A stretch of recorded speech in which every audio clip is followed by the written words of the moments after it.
supplier of oil for the U.S. So who would be most concerned here? Well, that's Asia. Their reliance on Iran for oil is far greater than America's.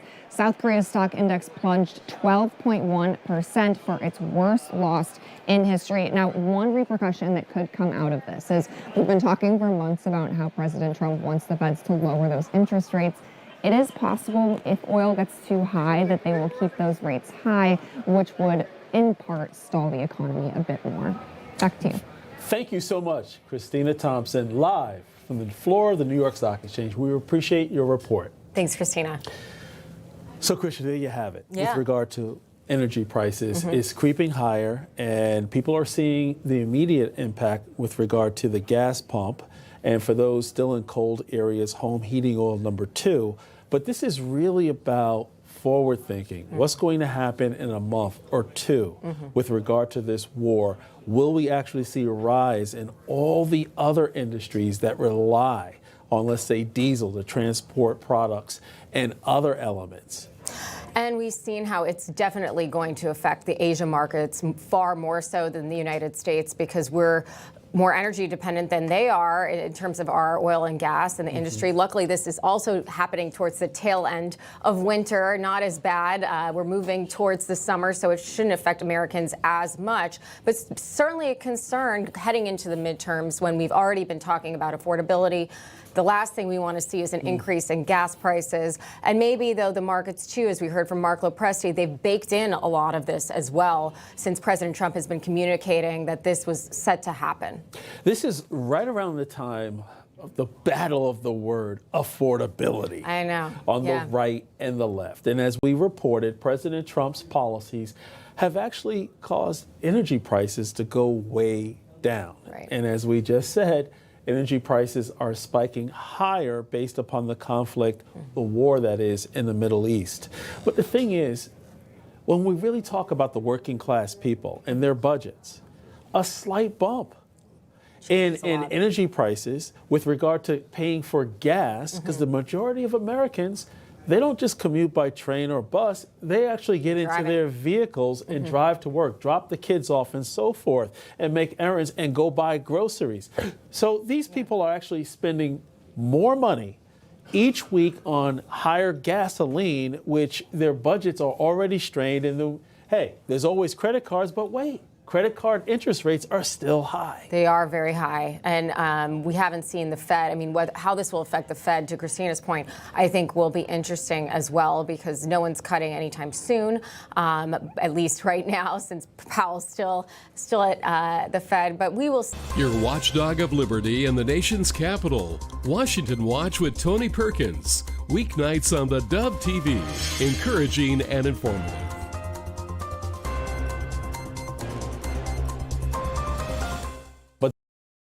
Good morning. You're tuned to theDove, encouraging and informative, helping Oregon, Northern California, Idaho, and Nevada start the day with news and encouragement. This is Mornings on theDove. Well, good morning to you, and happy Thursday, better known as Friday Eve. And, well, you know, it's a nice day in the neighborhood. Yes, it is. Good morning. Here's Jerry, and that's all that counts. Yeah. The rest of the show is downhill from here, folks. Well, you know, downhill can be a fun thing. Tell me about it. I knew you were going to do it. Tell me about it. Thanks a lot, man. Your foot's in a boot. I know. Anyway, good morning to you. Nice weather over the next several days. Man. Through the weekend, and we're going to have a spring tease. Yep. By the way, don't forget, Saturday night when you go to bed, set your clock ahead an hour. We are there, yep. Coming up on the 20th, that's the first day of spring. Have you noticed the trees that are blooming out there?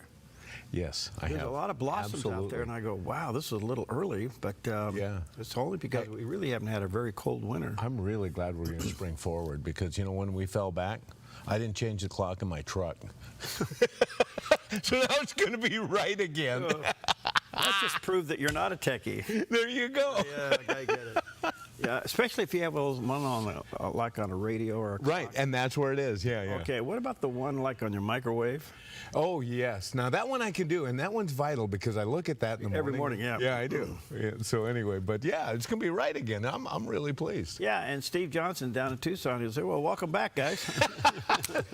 That's right. All right, good morning to you. Happy Thursday. A lot going on in the news. We have a lot of update on things that are happening, and the president seemingly got through over a big hurdle in the Senate yesterday. Yeah. We'll talk about that. Yeah. So anyway, anything special? Well, yes. You know, I mentioned it's fun to go downhill. You had to bring in the boot, and it fits right here because it's National Hospitalist Day.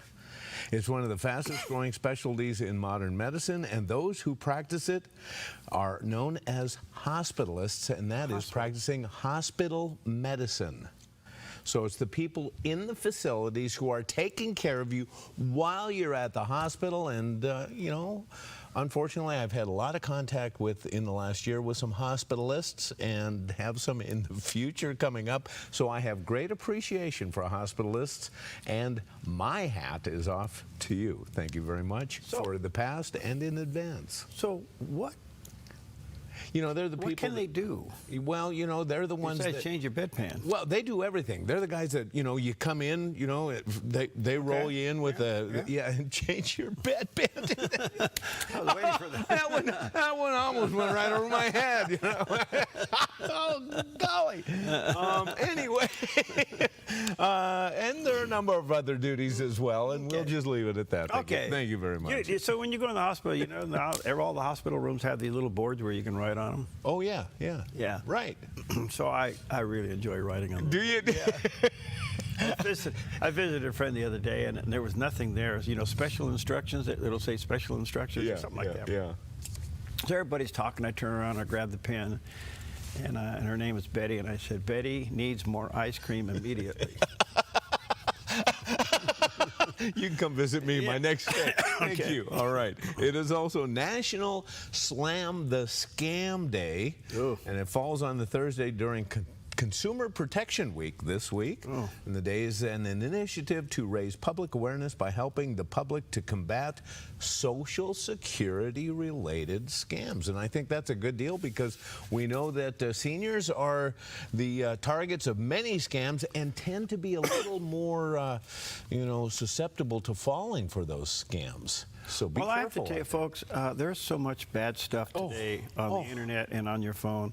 Look, if you don't know what it is, delete it. Delete it, yes. If it's that important, they sooner or later will get a hold of you by other means. You know what? I have gotten to the point, Perry, where I don't, if you're not in my contacts, my phone rings, I tend not to answer. Right. Now, I hope that if it's someone I know and you really are trying to get a hold of me, you'll leave a voicemail or a voice message, Right. and I'll respond to it. But if you're not, you know, I'm not going to answer. Now, I got a couple phone calls that said health care on it. I thought, scammers trying to sell me health care. No, scammers. And like, over the course of about 3 days, I got like 4 of them, and like the 4th one I finally answered. It was my doctor's office trying to confirm. Well, now, I didn't have them in my... It's weird. Yeah. It's okay. Yeah. I'm telling you, I don't know what seniors do that don't understand this techie world. Yeah, yeah. So anyway, if you don't know what it is, delete it. Don't open it. Don't open it. Right. If you don't understand it, delete it. Yes. All right. They'll get back to you. And then have some cheese doodles because it is Cheese Doodles Day, an annual celebration where fingers turn a cheesy orange. And cheese doodles come in a variety of shapes, sizes, and flavors. And did you know 15 million pounds are produced every year? And what are they made of? Well, they're made from corn, and the cheesy part is the orange dust coating on each piece. And a 1 ounce serving of cheese doodles will get you about 150 calories. And did you know that there are Cheetos and there are cheese doodles, and they're different? Yeah, different brands. Wise makes cheese doodles. Cheetos was the brainchild of Elmer Doolin and came out in 1948. He had bought the recipe in San Antonio, Texas, and he added some of his own magic to it, a couple different touches. Cheese doodles came out in the 60s, so they kind of spurred off of Cheetos, I think. But they are slightly different, and they offer a slightly different take on the classic cheesy snack. So whatever, you know, lights your cheese fire, cheese doodles or Cheetos, either one, it's up to you. Now, I was reading, they were giving some alternate recipes for how do you use cheese doodles or Cheetos. You know, and it made me think of the cooking show Chopped. Oh. You know, where they open the basket and you got those weird ingredients. Right. So if you find Cheetos in there, what would you do with it? And one of the ideas really caught my eye, and I think I'm going to try it. Crush them up and bread your fish in them. Oh. Well, now there you go. Yeah, how about that? Well, you know what's interesting about both of them? What? Fingers. Oh, the orange fingers? Yes. Yes, they are. Yes. They get all over your hand. Can't deny it, and then if And you're you not... can't wipe your hand. You can't do this. You That's can't right. do anything. They go everywhere. Been there, done that. Okay, Yep. All there right. you go. Enjoy. That's well. all I got. Speaking of cheese doodles, here's one. Here's your Thursday weather from Grange Co-op. Across northern Oregon and southern Washington, including Vancouver, Portland, Wilsonville, and McMinnville, expect scattered showers, highs near 50, and showers tonight with lows in the 40s. Down the Willamette Valley from Salem and Albany to Corvallis and Eugene, expect occasional showers, highs around 50, and showers tonight with lows in the upper 30s to low 40s. Across central Oregon and into Boise, Idaho, Prineville and Bend turn mostly sunny with highs in the low to mid 40s, and tonight in the 20s. Sun River keeps a chance of snow, and Boise is partly sunny in the upper 40s. Along the Oregon coast, Coos Bay and Port Orford see rain with highs in the low 50s and a chance of showers tonight, while Brookings and Crescent City turn partly sunny with a high in the 50s and a low in the 40s tonight. In southern Oregon, Grants Pass, Medford, and Ashland have a slight chance of morning rain, then partly sunny with highs in the upper 40s. Klamath Falls is sunny and cool with a high near 45. Into Northern California, Wairika starts with patchy fog, then turns mostly sunny and near 50, while Redding, Chico, and Sacramento are sunny and mild with mid-60s highs and clear nights in the low to mid-40s. Around the Bay Area, from Santa Rosa and Napa down through San Francisco and San Jose, sunshine with highs in the mid-60s and mostly clear nights with lows in the mid-40s to near 50. It's your Thursday forecast from Grange Co-op. Beautiful shot of our valley this morning. We have some high-low clouds, I guess we can put it that way. And beautiful morning out there. Kind of mild, but nice. What are we looking at? About 42 out there in our backyard at the moment, so nice. Well, you know, we look at the Apostle Paul. We know he went through a lot physically. And he often referenced this walk through life in faith as an athletic endeavor. He often refers to staying in the race. And here, with that encouragement, is the Dr. Anthony George. If you read the 7 letters to the churches in Revelation, Ephesus, Smyrna, Pergamum, all the way to Laodicea, they all close with a promise that Jesus says, to him who overcomes. The promise to every one of them is a reward for those who press through, for those who don't quit, for those who endure to the very end. God places value on perseverance.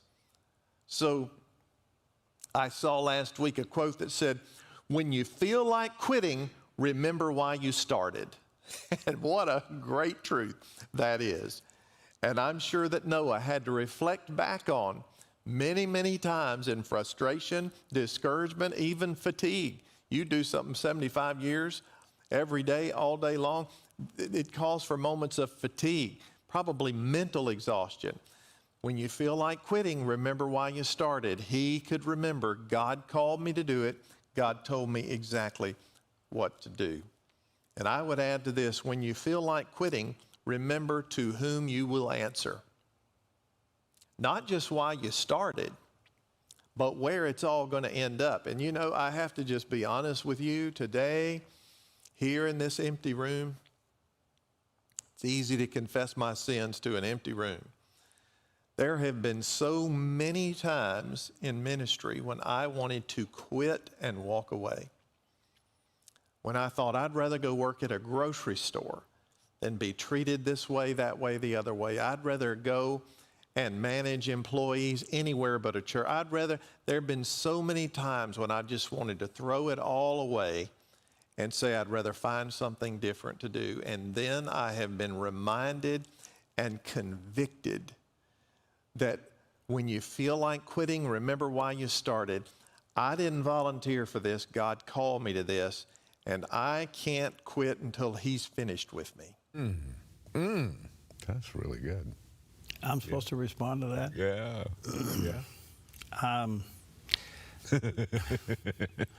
There was one of the seminars I attended, and I can't remember the exact number, but it was in the 30% range of pastoral dropouts yearly. Oh. People walking away from the ministry. It's a lonely job. It's an impossible job. And I will say this about men, and in particular, people who lead ministries. Isolation is a big deal. Oh, wow. And so what Anthony George there is talking about is you hear and take in things that can't go anywhere, and it does weigh on you. Oh, sure. Okay. Yeah. So here's my little quote for the day. I should get this, and I'll put it up on the screen maybe next hour. All right. God gave you a fingerprint that no one else has, so you can leave an imprint that no one else can. All right. Your calling is unique to you. Amen. All right. Okay? All right. And the one thing that will sink your vision is comparison. If you get into a ministry at any level and you start comparing yourself to others, you will lose the vision and you will walk away. You have to stay focused on what God called you to do. Wow. Oh, that's my sermon for the day. Hey, pass the plate. I'm ready. All right, good morning to you. Let's take a look at some of the top stories today, and a lot going on. The president yesterday survived an attempt in the Senate to tank his activities there in the Middle East. Senator Tim Kaine's War Powers resolution failed as the president administration lobbying convinced a lot of people and Republicans and the Democrats, and it did not pass the Senate. In other words, they wanted to put a War Powers resolution in place that would limit him. That didn't go anywhere. Rand Paul voted with the Democrats, and Senator, the guy from, the tall guy who wears hoodies. Fetterman? Fetterman. Yeah. Voted with the Republicans. Oh, he did? He did. Oh, okay. All right. Good. So this is so interesting to me. And by the way, you know, we had Spain, we had France, we have these other allies out there that weren't participating. The UK, we're not getting involved. Yeah, right. Well, they're all turning They're around. all on board, They're aren't all they? on board now. They throw a few missiles at them and they change their mind, huh? I have to say something. I watched former Secretary of State Condoleezza Rice on one of the shows yesterday being interviewed about the war or the operation. Yeah, okay, thank you. The operation. I'm going there, yeah. She was in total support of it and told the president to finish it. No kidding. Now, we didn't know where she was going to go. She was under George W. Bush. Yeah. And she was very adamant that we've been in this conflict with this leader in this country for 47 years, and it was time to wipe it out, and that the president was doing the world a favor by taking this evil person out. That's interesting. Wouldn't you like to have, like Obama, Clinton, even Biden, W, all in one room, closed doors, no microphones, no nothing, and hear what they would really have to say about this? Because they've all dealt with this regime. Yeah, every president has in the last 47 years. I'd love to hear what they really think about it. But this was the Secretary of State under George W. Yeah. Okay, we know that Hillary Clinton, she wouldn't be for it. No. You know, she'd have some long, drawn-out, crazy answer. Yeah. And so you have these things out there that kind of went wild. But she was noted for being quite the statesperson. And anyway, she applauded the president's effort. She did. All right. One last thing. You brought it up. I just want to clear it. It is the quote of the day. Speaker Mike Johnson says, "It's not a war. It's an operation." I love that. You hit that right there. Yeah, and that's the difference. It is. It's an operation. Yes. All right. Of course, you know the president and his tariff, his use of tariffs has been very controversial. And then, of course, the Supreme Court slapped him down, but he moved over into another area of the interpretation of the court's summary of the problem. And so Secretary Treasurer Scott Bessent said yesterday that an increase of the President Trump's new temporary global import tariff will go from 10% to 15%. Here's what he had to say. This 122 authority is good for 150 days. During that time, we will do study on Section 232, which will be done by Commerce Department, Section 301, which will be done by USTR. Those tariffs remain in effect and have withstood more than 4,000 challenges since the president's first term. So during that time, it is very likely that those studies will result in higher 232s, higher 301s, and it will get us back to the same tariff level. We've been in touch with our foreign trading partners, and all of them want to keep the trade deals that have been set. Dana, we've had great economic results over the past year. 4.1% second quarter GDP, 4.3, 4.4 in the third quarter, and it would have been a very strong fourth quarter if the Democrats hadn't shut down the government to hurt the American people. All right.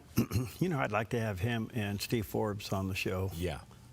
Yeah. I'd like to talk to those Oh, two yeah. guys. Everybody. Pretty interesting stuff. Anyway, well, the war is continuing, obviously, day 6 now, and we'll see how this all plays out. But they increased the attacks yesterday substantially. And but there's no more Navy left, no more Air Force left. The infrastructure has highly been damaged, and the only thing they got to get their handle on, if I can say this, is that these missiles launches are all over the place. They're mobile, and they're going after those. But to your point earlier, Jerry, since World War II that a submarine sank a ship? I am glad you brought that up. It was an amazing piece of history made yesterday where, a submarine sank an Iranian ship yesterday for the very first time since World War II has a ship been sunk by a torpedo. Yeah. And it was August of 1945, the last time it happened. I can only imagine the emotions that went on with that crew as they were in that operation. Oh, my goodness. I don't know if they smoke cigars inside submarines, but I can't help but think something like that was going on, you know? Yes. That was a goodness. Well, there's no more Navy left. Right. There's no more Air Force wiping left. it out. Yep. Yeah. So anyway, this next story is sad, but life being what it is, and that is the legendary football coach Lou Holtz passed away yesterday. He led Notre Dame to the national championship, and later became one of the most prominent television football analysis and political commentators. Yeah. Everybody loved him. Absolutely. Everybody loved him, and but he was a giant in his world. And by the way, he was very pro-life. Yes. Very pro-life. Right. Now, being Notre Dame, he's a Catholic. And he was strong in his faith and very strong on the life issue. And he just became a colorful commentator, both political and in sports. And unfortunately, a target of the left as well. Did you see Keith Olbermann? That guy's just foul. And he was just gleeful that Lou Holtz had died. It's sad what we see from the left. What was the reason? Because Lou Holtz is a conservative Republican, and he voiced his views, as you just said. And Keith Olbermann is just a progressive hater. I mean, Well, the words he used, I won't even repeat. Oh, absolutely, yeah. And I'm going, come on. Yeah. Yeah, he even the words that you can say, because they're referring to Lou Holtz as a legendary coach. Yeah. He said he's a legendary scumbag, basically. Yeah. So anyway, it's unfortunate that even in these days, when we try to have some modicum of trying to get along with one another, that this division is so rancorous that we see this kind of posting after. But a sad day. Lou Holtz gone. Yeah. All right. Good morning to you. Other things coming up. We're trying to wrap up a session up there in Salem, and now that once the session is over, full throttle into the primaries here in Oregon and the races and all the stuff going on, California, Oregon, Washington, around the country. It seems to be a real dynamic time politically in Oregon right now. I mean, we've rarely seen before. A lot happening. Well, we got some stuff to talk about. Okay. Anyway, so much for all that. We'll be right back.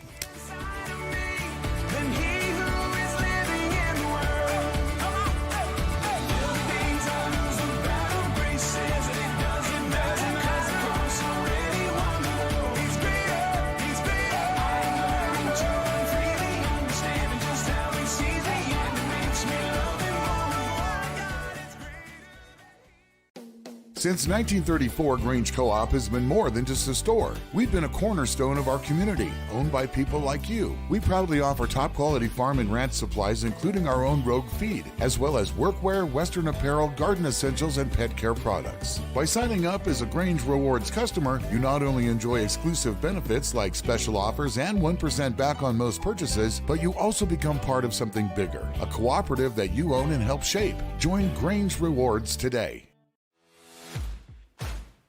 Fish Lake Resort has everything you need to make fun memories and traditions all winter long. Join us every Saturday night for prime rib dinner. Explore our scenic winter trails. Enjoy some great fishing, or spend all day playing in the snow, and then settle in for a cozy night in one of our warm winter cabins. Visit fishlakeresort.net today to plan your visit. The Lennox iComfort S30 thermostat can sense changes in your environment. It even knows when you come and go. So now your home's most important system is also the smartest. Metal Masters can give you the smartest home comfort system available. It knows when you're away and adjusts when allergens and humidity get uncomfortable. Trust Metal Masters to provide perfect air for your family. Lennox. Air is life. Make it perfect. When plumbing emergencies hit, and they do, you want help from a plumber you can trust, and you need it now. Onnit Plumbing to the rescue. Onnit Plumbing gets the job done right with integrity and quality craftsmanship. Onnit Plumbing offers military discounts, senior discounts, and discounts for KDOV listeners too. Licensed, bonded, and insured. Onnit Plumbing, CCB 229436. No job too big or small. Onnit Plumbing does them all. See us at onnitplumbing.net. onnitplumbing.net.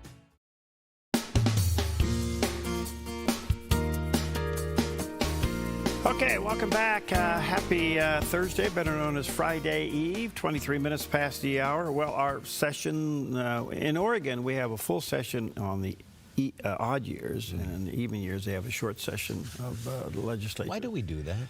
Well, there was a time we didn't have the short session, and life just got busy, and the state grew, and so they needed more things going on. But it's.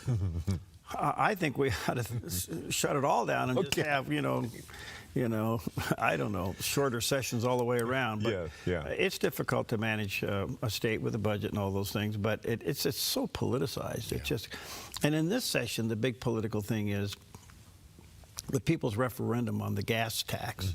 By the way, Jerry, do you have? Or, no, you're Jerry. Scott, do you have the picture of the sign on the side of the gas pump? Do you have that? Oh, there it is. There we go. All right, so look at this. Yeah. The federal tax is almost 2 cents. Okay. And the Oregon tax is 40 cents.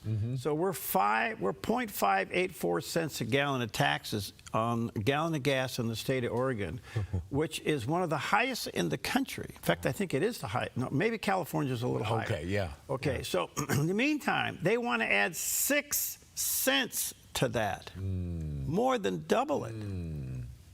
So that's why 93% of Oregonians have said to the governor and to this legislature, take a hike. And so they passed the citizens, resolution to a referendum, I should say, to put it on the ballot, and it should be in November.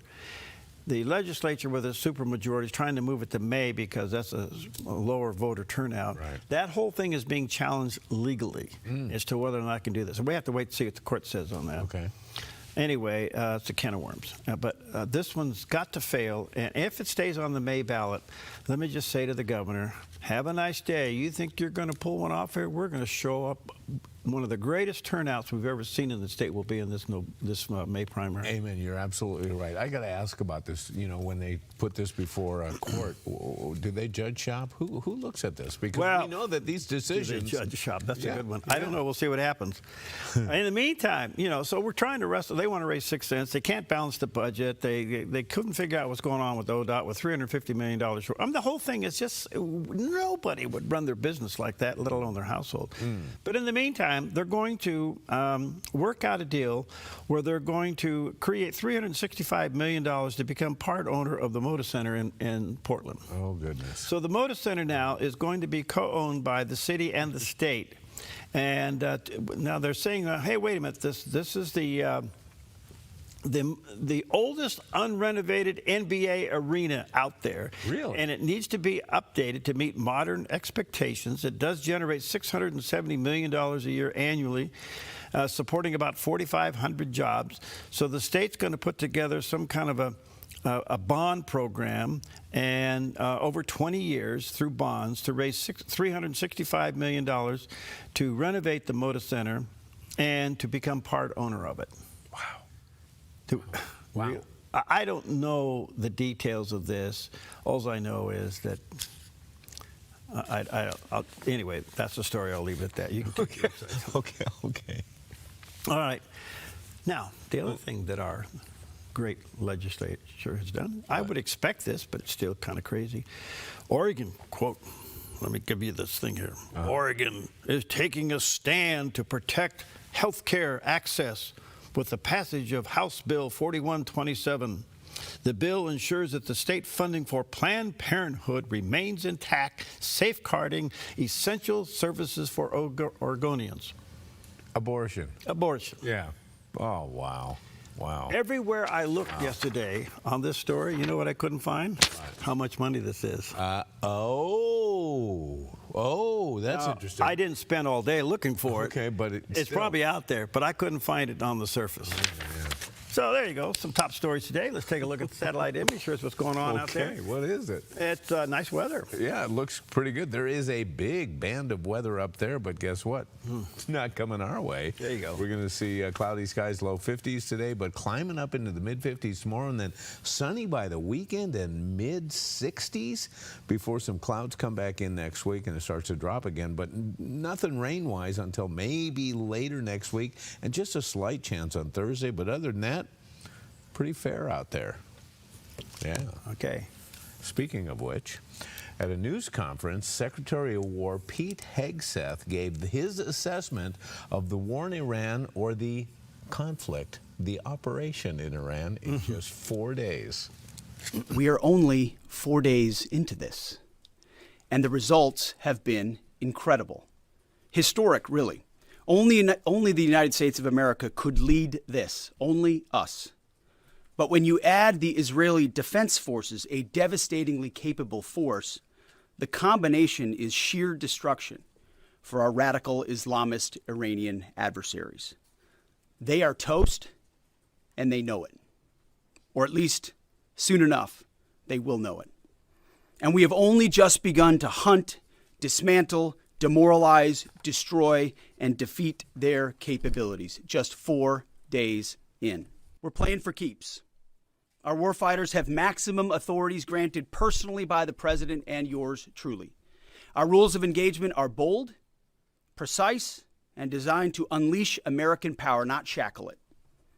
This was never meant to be a fair fight, and it is not a fair fight. We are punching them while they're down, which is exactly how it should be. Iran cannot outlast us. We are going to ensure, through violence of action and our offensive capabilities and our defensive capabilities, as I said, that we set the tone and the tempo of this fight. And that's why we don't talk about, you can say 4 weeks, but it could be 6, it could be 8, it could be 3. Ultimately, we set the pace and the tempo. The enemy is off balance, and we're going to keep them off balance. Oh, I like that. He says, we're going to hit them when they're down. Okay, that's what this operation's about. Well, why would you go into a conflict to be neutral, and why would you go into a conflict to lose? Right. And why would you go into a conflict looking for an exit? Yeah. None of this makes any sense, and yet that's the rhetoric on the left. Yeah. So, well, it's not fair. Is it supposed to be? Yeah. I don't know. Look, it's very controversial. Yeah. All right, let's. What is our food today? And what are we eating today? Well, we did eat Cheetos. Oh, Cheetos. And we're gonna crust our fish in it later today. Are you gonna try that? I'm gonna try it. I am. Let me know how it works out. Okay. Well, if you come in and there's orange all around your mouth and your lips, we'll be right back.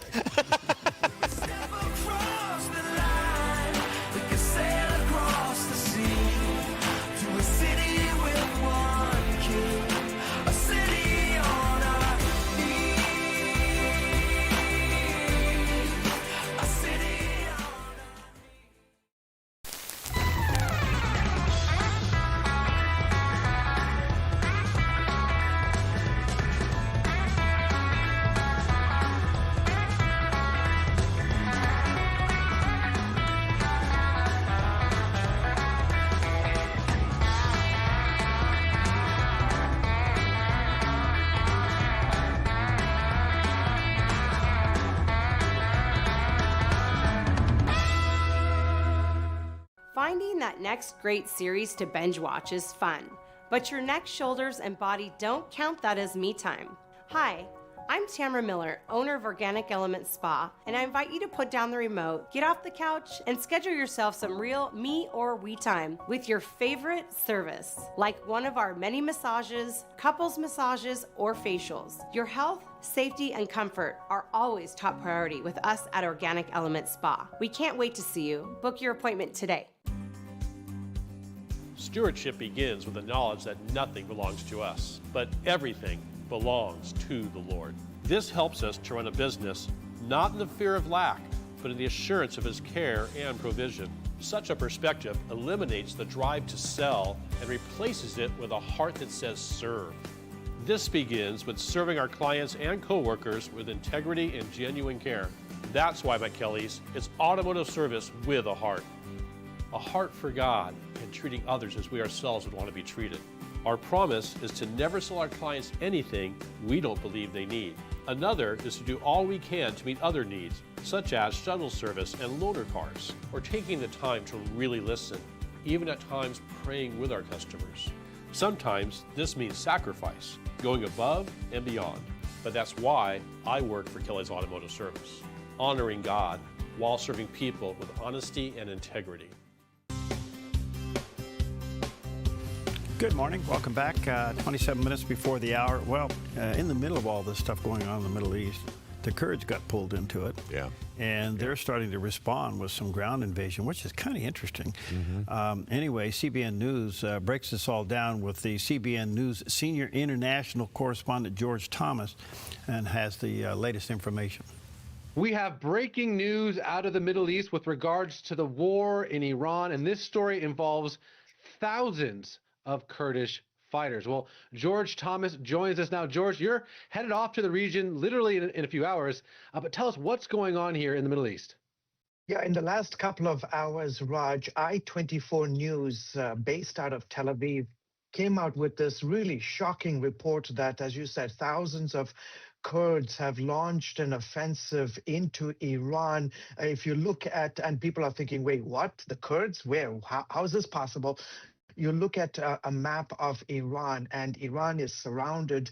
You've got neighbors to the north. You've got Turkey, Armenia, Iraq on the west. You've got Turkmenistan, Azerbaijan, and Afghanistan to the east. And where this is reportedly happening is in the northern part of Iraq. If you remember, after the Iraq War, there was a fierce battle for the Kurds to have their sort of own homeland. And so they created what's called today Kurdistan. In fact, Kurds like to say that they're from the other Iraq, which is the northern part of Iraq.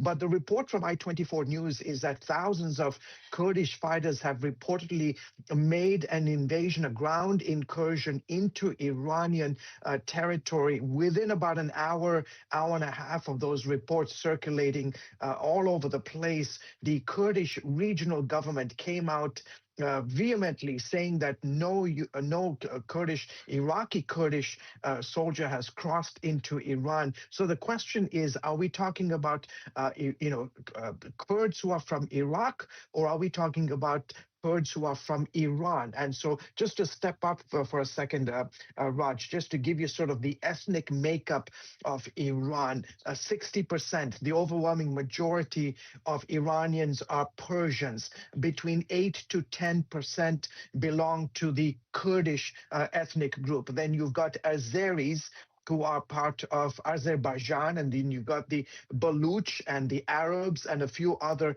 ethnic groups. These are all the ethnic groups that make up what's known today as Iran. The overwhelming majority of them are obviously Persians. But if this is true, this would mark a dramatic turning point in the war and a new offensive in Israel and the United States war against Iran. Well, obviously the details are coming in literally in real time, but some of the reports that I've seen says that Israel and the United States are arming and equipping these people. Is that what you're hearing? Yeah. And then also, let's talk about the Kurdish objective. Is this, hey, let's go in and help with the regime change, or is this, let's carve out a new Kurdistan, let's make our own country? Yeah, fantastic. Two great questions, especially in this part of the region.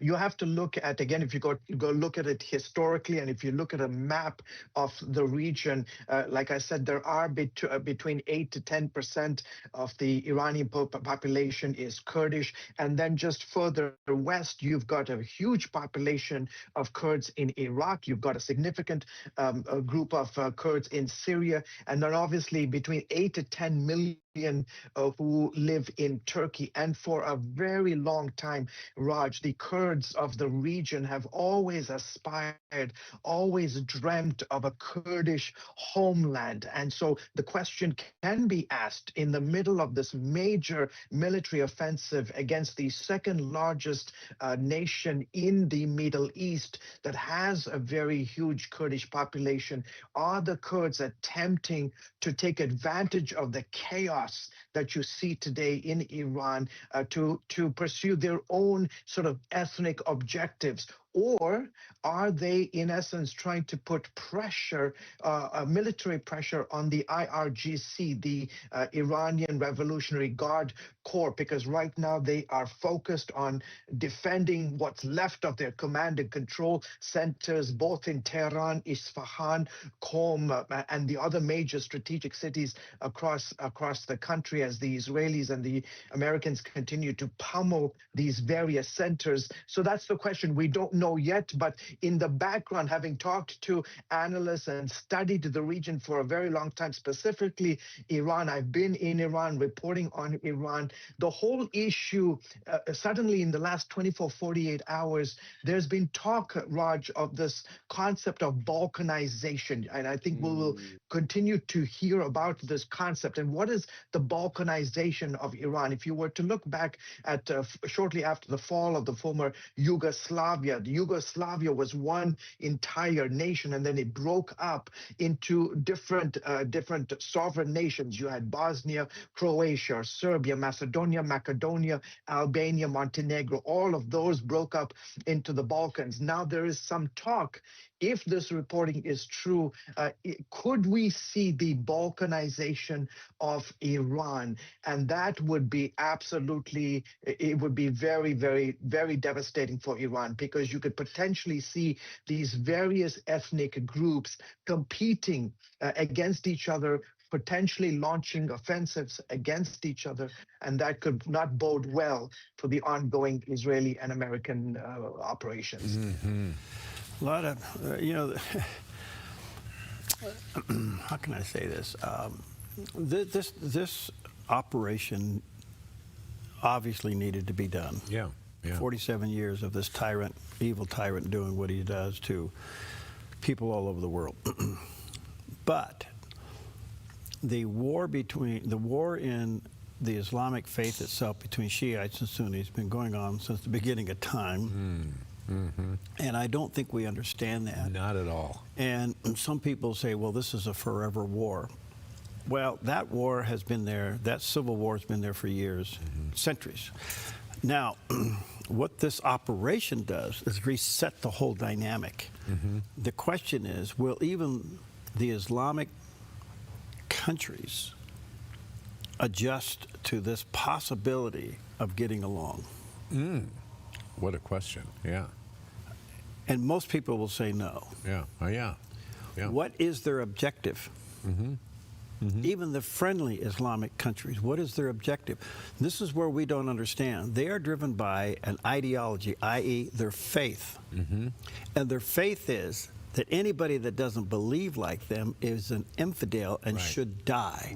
And the two primary targets of that is Israel and the United States. So will the modernized remaining Eastern countries, Islamic faith-based countries, will they turn the corner, or will they stay in their own civil rivalry with the goal in mind that they'll get the golden crown from Allah if they wipe out Israel and the United States? Great point, because the ultimate goal is world caliphate, where they rule through theocracy, as they've been ruling in Iran for 47 years. So this operation had to be done, but it still remains to be a forever war. Yes. All right, so much for that. Here's a forever cheesy guy. Here's your Thursday weather from Grange Co-op. Across northern Oregon and southern Washington, including Vancouver, Portland, Wilsonville, and McMinnville, expect scattered showers, highs near 50, and showers tonight with lows in the 40s. Down the Willamette Valley from Salem and Albany to Corvallis and Eugene, expect occasional showers, highs around 50, and showers tonight with lows in the upper 30s to low 40s. Across central Oregon and into Boise, Idaho, Prineville and Bend turn mostly sunny with highs in the low to mid 40s, and tonight in the 20s. Sun River keeps a chance of snow, and Boise is partly sunny in the upper 40s. Along the Oregon coast, Coos Bay and Port Orford see rain with highs in the low 50s and a chance of showers tonight, while Brookings and Crescent City turn partly sunny with a high in the 50s and a low in the 40s tonight.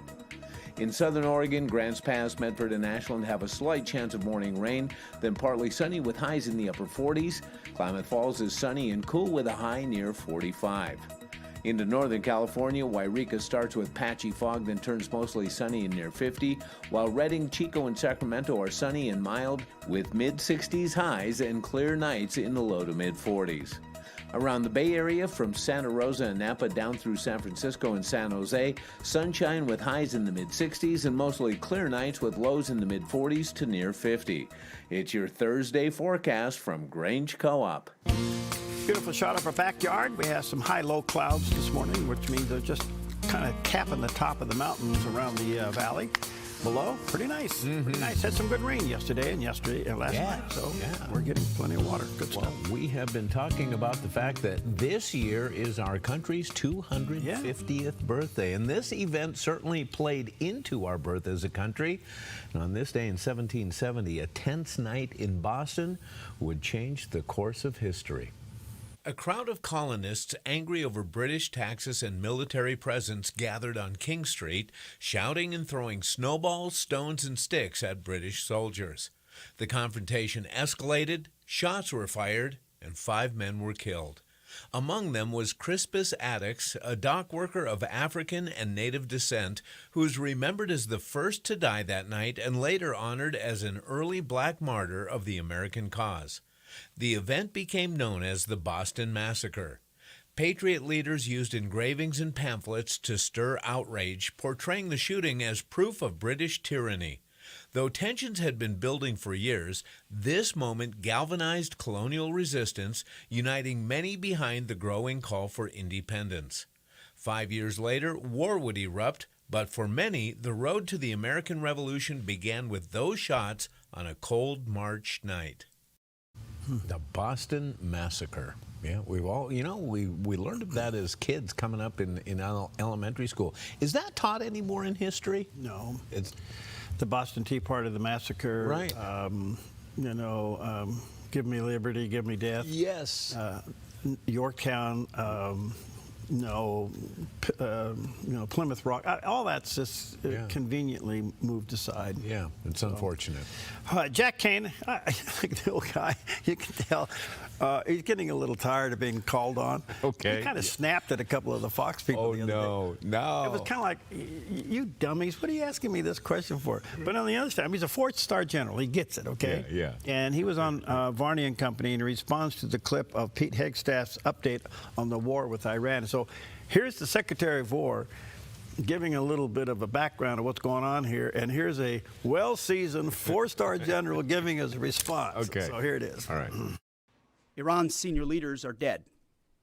The so-called governing council that might have selected a successor, dead, missing, or cowering in bunkers. They can't talk or communicate, let alone mount a coordinated and sustained offensive. The Iranian Air Force is no more. The Iranian Navy rests at the bottom of the Persian Gulf. Combat ineffective, decimated, destroyed, defeated. Last night, we sunk their prize ship, the Soleimani.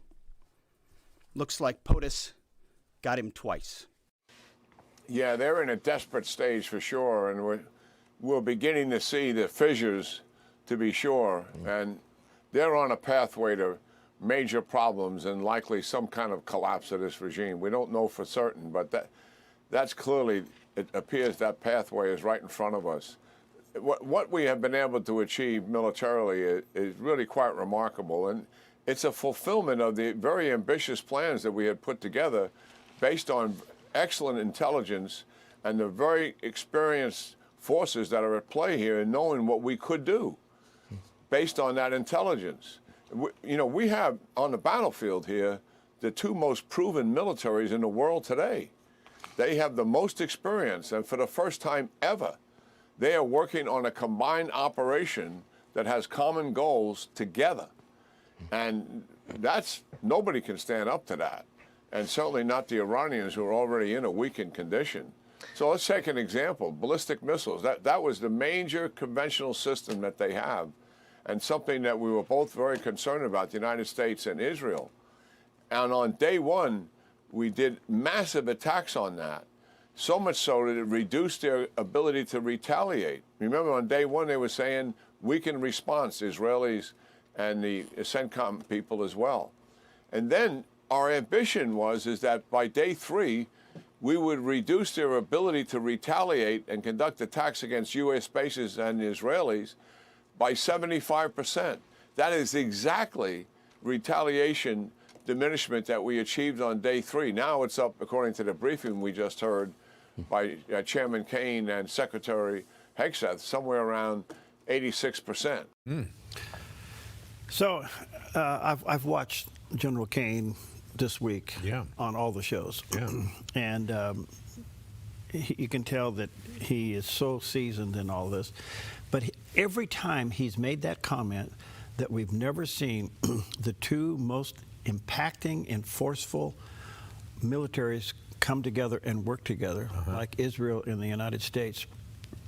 China has been pretty much cut off from their oil, not only from Venezuela, but now from the Strait. Yes.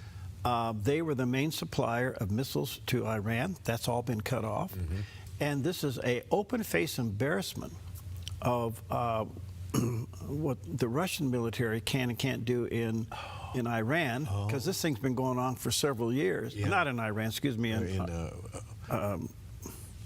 Ukraine. Sorry about that. And here we are, less than a week into it, and we've made a huge change. And Russia's been in Ukraine for several years and can't get the job done. Great. This is an unbelievable thing. Now, what's left on the playing field? Russia has a nuke. China has a nuke. North Korea has a nuke. 3 more people that you can't trust and deal with. But they don't have the military, but they have a nuke. And so what would it have been had Iran got a nuke?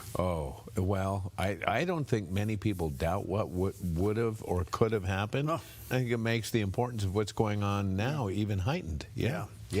Anyway, 11 minutes before the hour on this cheesy puff thing day.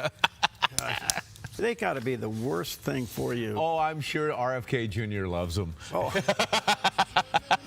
He's eating him in his closet. He's we'll be right back.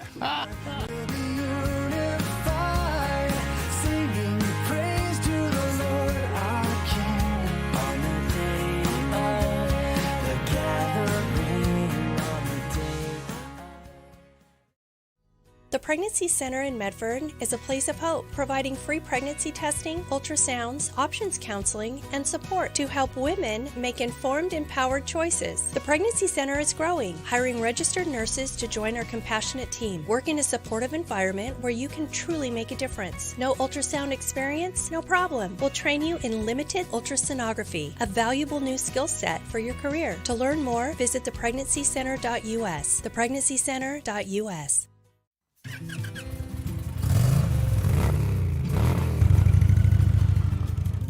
Panoramic Moto Tours was born really out of my passion just to ride Grace back roads and the scenic highways in our beautiful Northwest. God put it on my heart to share the experiences and invite others. More than riding beautiful roads, it's the camaraderie and fellowship. It's hearing each other's stories. It's being mutually encouraged on our journeys of life. Riders can book one of our ready-to-ride guided tours offering the best of Oregon or Northern California. Or book a private custom tour tailored just for your group to destinations like Glacier or Yellowstone. For more information, go to panoramicmototours.com or call me, Nick, at 541-622-3844. When you find something you love, you just want to share it. panoramicmototours.com. Your next adventure starts here. A man who helped the U.S. military. All that fighting that was going on, it changes you. And was branded as a traitor to his country. I got blown up a few times, almost got kidnapped. So many almost. An Iraqi caught in a civil war. People getting beheaded, tortured, all sorts of horrible stuff. And the dream that helped him find peace. I just saw his hand and was reaching down and just said, I am, I am, I am. Thursday on the 700 Club, right here on the Dove TV. Well, good morning, y'all. How y'all doing out there? Yesterday I had Jonathan Tobin on. He's with the Jewish News Syndicate out of Jerusalem, one of their chief reporters and editors. And I asked him the question, I said, Jonathan, this thing is coming off so well, what's happening there with this Operation Epic Fury. This didn't just happen. Something this detailed, this precise, this so specific had to be on the drawing board for quite some time. Yeah. You know? Yeah. So something was going on behind the scenes we knew nothing about, especially the coordination between Israel and the United States. Yeah. I said, what do you think? And here's what he had to say. Well, absolutely. I think it testifies to the strength of the U.S.-Israel alliance, that the cooperation is so close, and the technology that both countries have developed to make these weapons that they're using accurate and being able to be delivered where they need to be delivered. And when you say it's, this plan has been on the, in the works for a long time, well, every American president in the last 20 years has said that everything is on the table when it comes to stopping Iran from developing nuclear weapons. The only difference is that Trump has finally faced up to the fact that the Iranians, have played his predecessors for fools. And they were trying to do the same thing with him, even though he gave them an exit ramp. He gave them an opportunity to negotiate their way out of this, and they can't. And the reasons why they can't goes to the reason why the war had to be fought, because this is a regime that is not motivated by, realpolitik, by strategic considerations. It's motivated by religion. This is at the core of this Islamist terror regime. It says something that, the Constitution of Iran, of the Islamic Republic of Iran, who's the commander in chief? Wasn't even the supreme leader, the quote unquote supreme leader, Ayatollah Ali Khamenei or the president or somebody else.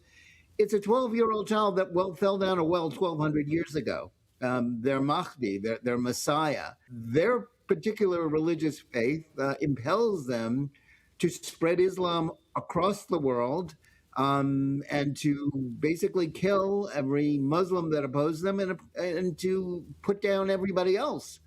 So, they want to kill the little Satan, Israel, which is Israel, but they really want to kill the great Satan, which is the United States. And that's why, as much as every American president has tried to avoid this, and President Trump has tried to avoid it too. He tried negotiating with them.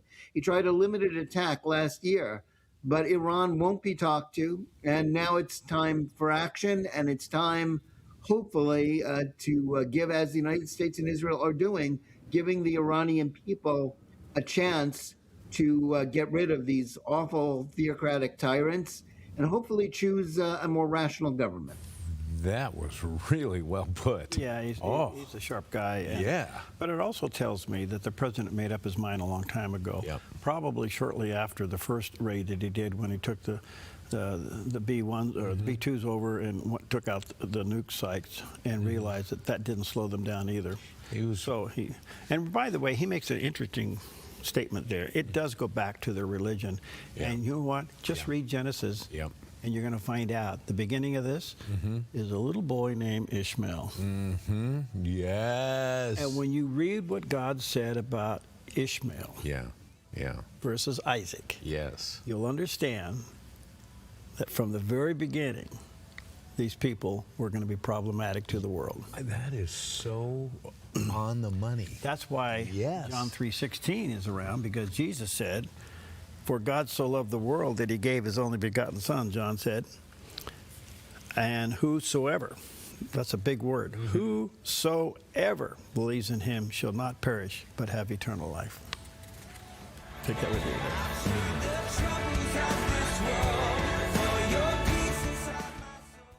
Thank you to our Dove partners for your faithful support. You make it possible for the gospel to be broadcast 24/7 on TV and radio, not only locally, but also around the world online at theDove.us. Thank you. Your faithful giving to the Dove is touching lives here and now, but more importantly, for eternity. Thank you for keeping the Dove encouraging and informative. We can't do it without you. More at theDove.us.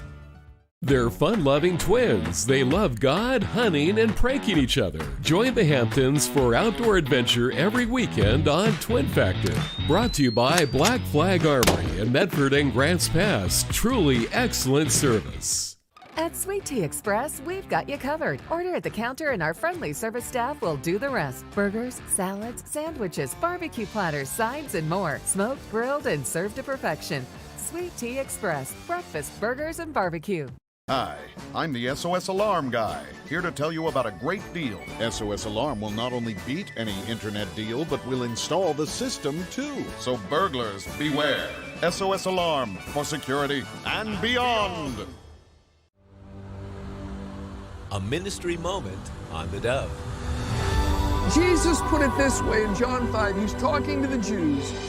John 5:39. He said, "You search the scriptures, for in them you think you have eternal life. And these are they which testify of me. But you are not willing to come to me that you may have life. Do not think that I shall accuse you to the Father. There is one who accuses you, Moses, in whom you trust. For if you believed Moses, you would believe me, for he wrote about me." Jesus said, the law of Moses, it's all about me.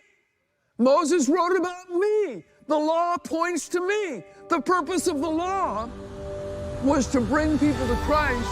A ministry moment on the Dove.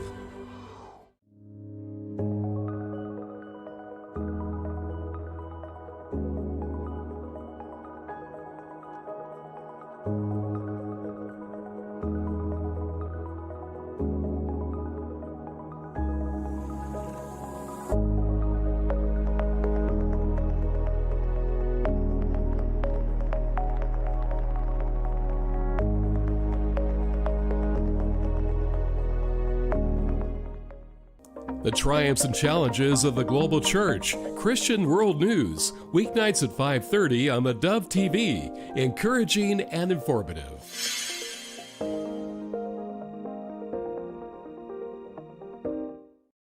Good morning. You're tuned to the Dove. Encouraging and informative. Helping Oregon, Northern California, Idaho, and Nevada start the day with news and encouragement. This is Mornings on the Dove. Well, good morning to you and happy Thursday, better known as Friday Eve. Jerry is here, and that's all that counts. You bet. He shows up, the show just kind of falls apart. Good kind of goes morning. in its own direction anyway. I will say this, it is very good to be here. Thank you. Good to see you. Good morning to you. Beautiful weather here in our backyard. We're enjoying that. It's only going to get better over the next couple of days. Yeah. So we've enjoyed some rain, even as late as last night. So, but sunshine is ahead. A lot going on. We'll try our best to keep you updated what's going on with the Middle East operation. No longer called a war, it's called an operation. Yeah.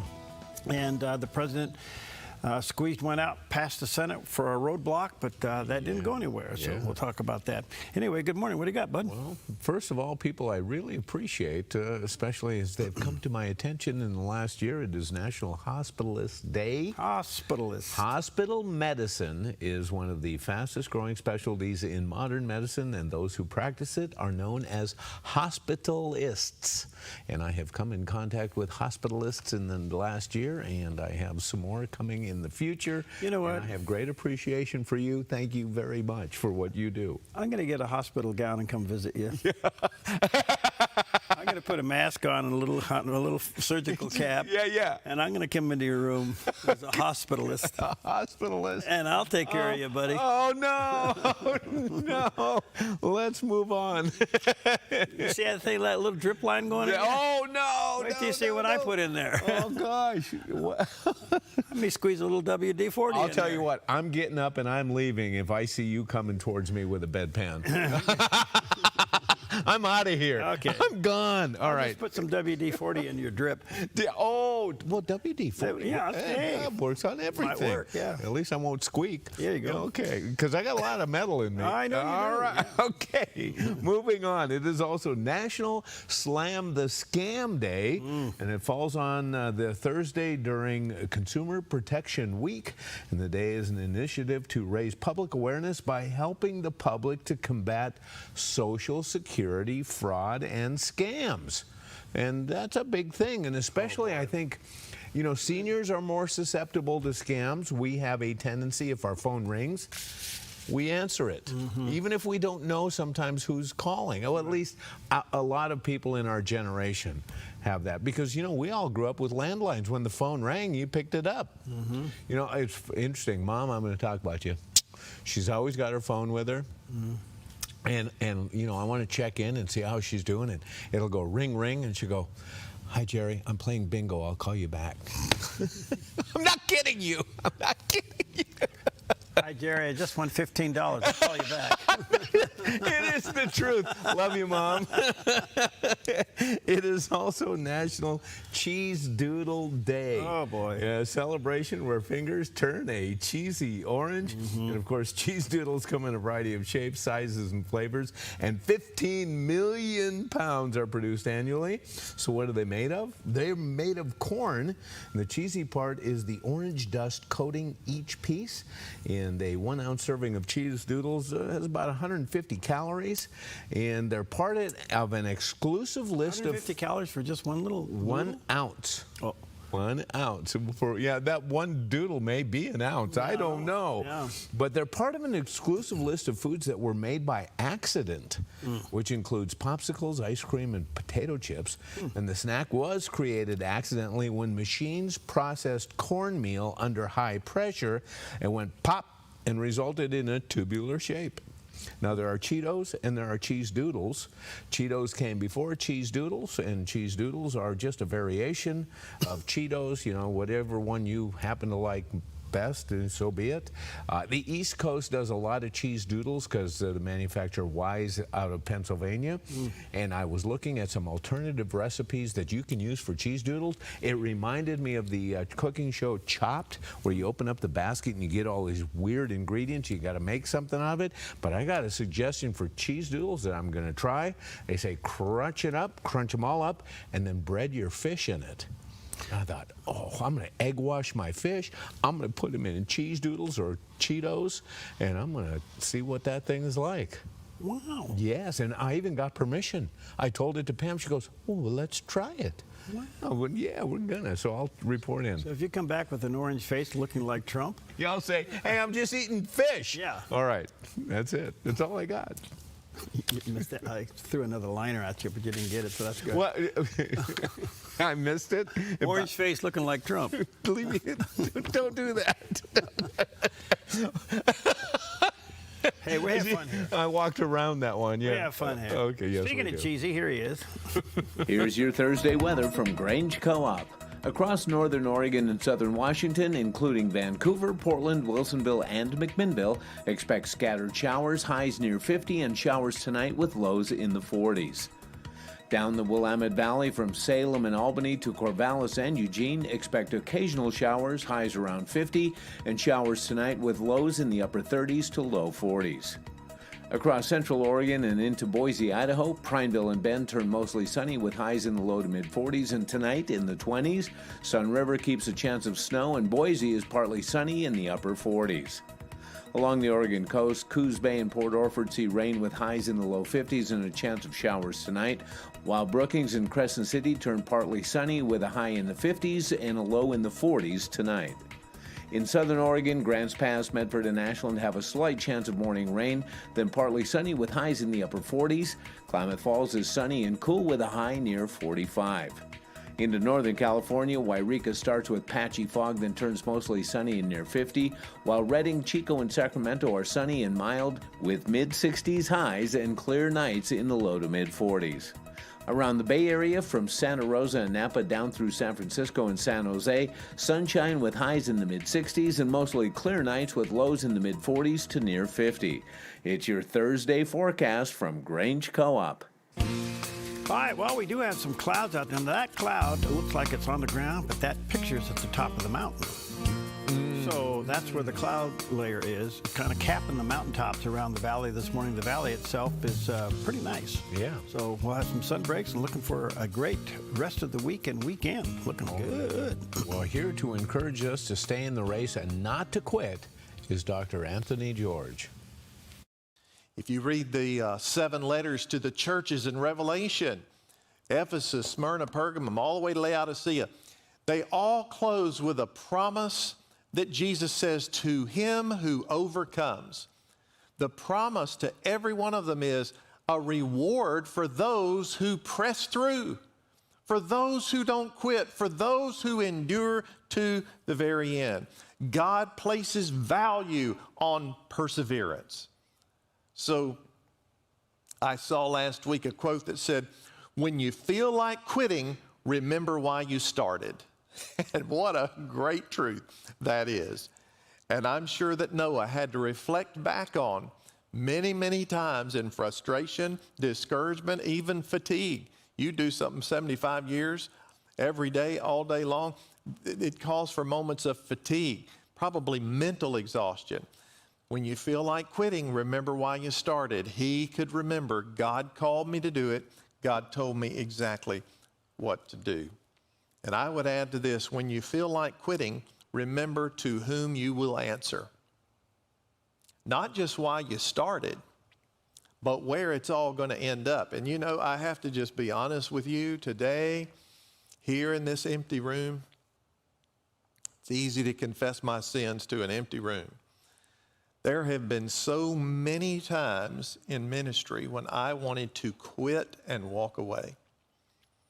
When I thought I'd rather go work at a grocery store than be treated this way, that way, the other way. I'd rather go and manage employees anywhere but a church. There have been so many times when I just wanted to throw it all away and say I'd rather find something different to do. And then I have been reminded and convicted that when you feel like quitting, remember why you started. I didn't volunteer for this. God called me to this. And I can't quit until he's finished with me. That is a great point. I didn't volunteer for this. God called me to it. Yeah, ministry is an interesting thing. One of the seminars I was in at the NRB, it was mentioned that, I can't remember the exact number, but it was in the 30% range of pastors who just quit. This past year. They just walked away because the pressure is so great. And when you're dealing with human beings and drama and life and issues and ups and downs and the anxiety of everything, it wears you out. And so it's a different day. Motives are different and everything else. But this is the difference between a job and a calling. And if you don't qualify a calling, you'll be in trouble. And the other thing, little advice I'd give you, stay away from the trap of comparing. If you are going to compare your ministry or your calling to someone else who may look like they're in the same kind of an area that you're called to be in, and you start measuring yourself against them, you will quit. Yeah, that's a great point. You got to stay focused. So this little picture was sent to me this morning. Scott put it up there. God gave you a fingerprint that no one else has, so that you can leave an imprint that no one else can. Well put, yeah. So what God called you to do, it's uniquely yours, and you will be held accountable for it. The gentleman that writes our daily devotional, Bob Gass, he was very influential when I was 16 years old to come to the Lord. He said, you know how you kill a guy with a vision? you give them another one. And so often ministries get off track because they take on something that God did not call them to do, but yet it sounds like it should happen here too. Yeah. Ministries take on too much. And you know the first thing that gets watered down? What? Is the fidelity of the word. Because now you get off on all these other things. Yeah. Stay focused. Yeah. Stay in your lane. Yeah. You have a fingerprint that nobody else has, and you're to leave an imprint that no one else can. That's my sermon. I love it. Okay, where are we going with all this? To the news. Let's go to the news. I thought we were going to have a collection. Wait a minute. Well, we need the collection. Yes, okay, all right. All right, good morning to you. 12 minutes now past the hour. Well, listen, yesterday the president was faced with a challenge in the Senate as Senator Tim Kaine proposed a war powers resolution to basically stop the president from continuing on with the activity in the Middle East, but it failed in the Senate.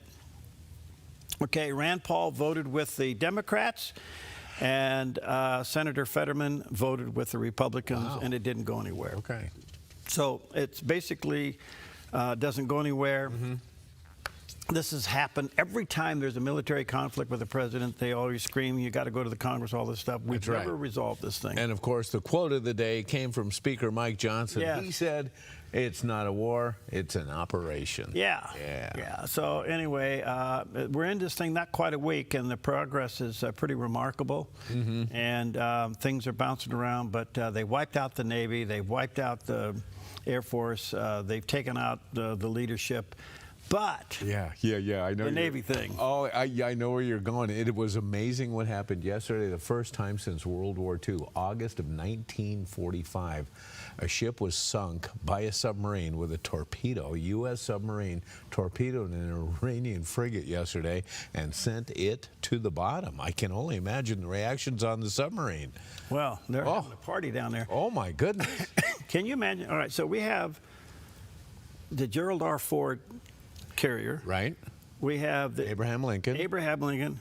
And who else is there? H.W. Bush. Yeah, okay. All So right. you got those three carriers there. I forgot about submarines. Yes. We now know there's one. Yeah, you know there's many more. There are many more. Wow. Yeah. All right. In the meantime, 13 minutes past the hour, the other part of the story, or the part of the equation going on, is tariffs. As you know, the president was knocked down by the Supreme Court. You can't do this. But they say, well, you know, because of this, well, he shifts over to the other regulations. Now, it takes smart people to figure out the regulations. So the president immediately said across the board, we're going to do 10% on all the countries. And then he said just the other day, nope, time out, we're going to raise it to 15%. And I think he has like 115 days, according to the protocols and the procedures and the statutes of all this stuff. Well, Secretary Treasurer Scott Bessent weighs in, and here's what he had to say. This 122 authority is good for 150 days. During that time, we will do study on Section 232, which will be done by Commerce Department, Section 301, which will be done by USTR. Those tariffs remain in effect and have withstood more than 4,000 challenges since the president's first term. So during that time, it is very likely that those studies will result in higher 232s, higher 301s, and it will get us back to the same tariff level. We've been in touch with our foreign trading partners, and all of them want to keep the trade deals that have been set.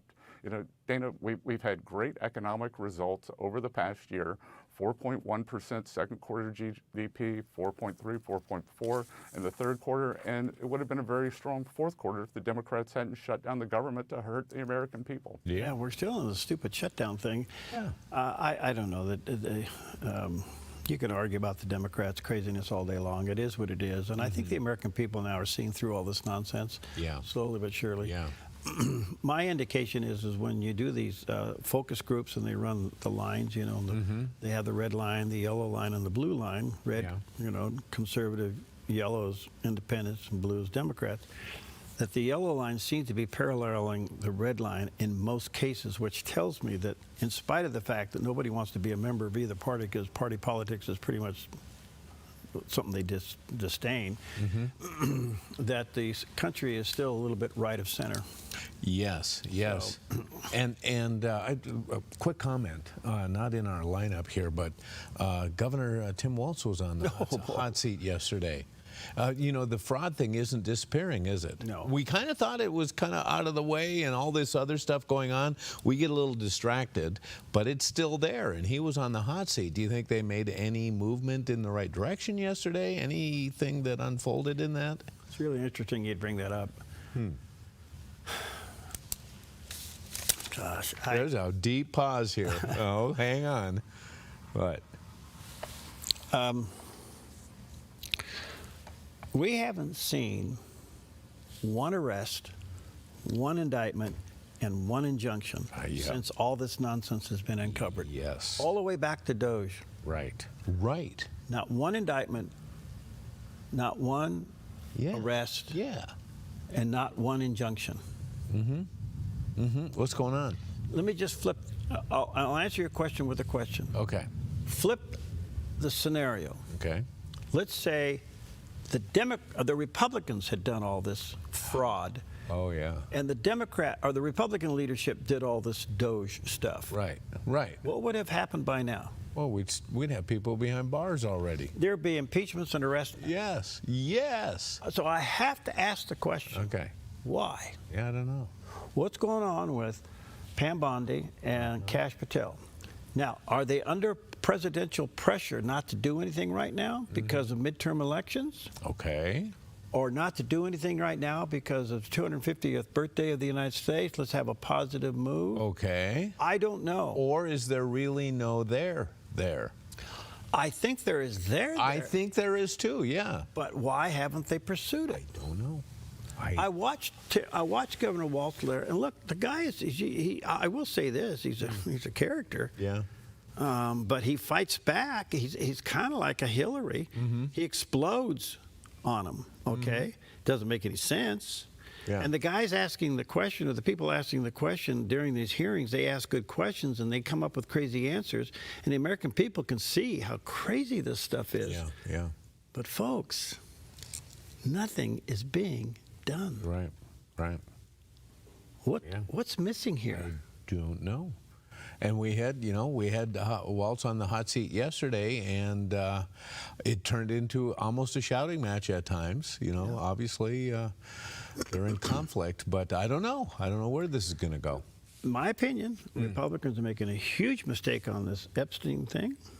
In what way? They should just get it out and get it over with. Right, dump it all out. Yes. Dump it all out there. Yes. Get rid of this salacious thing. Right.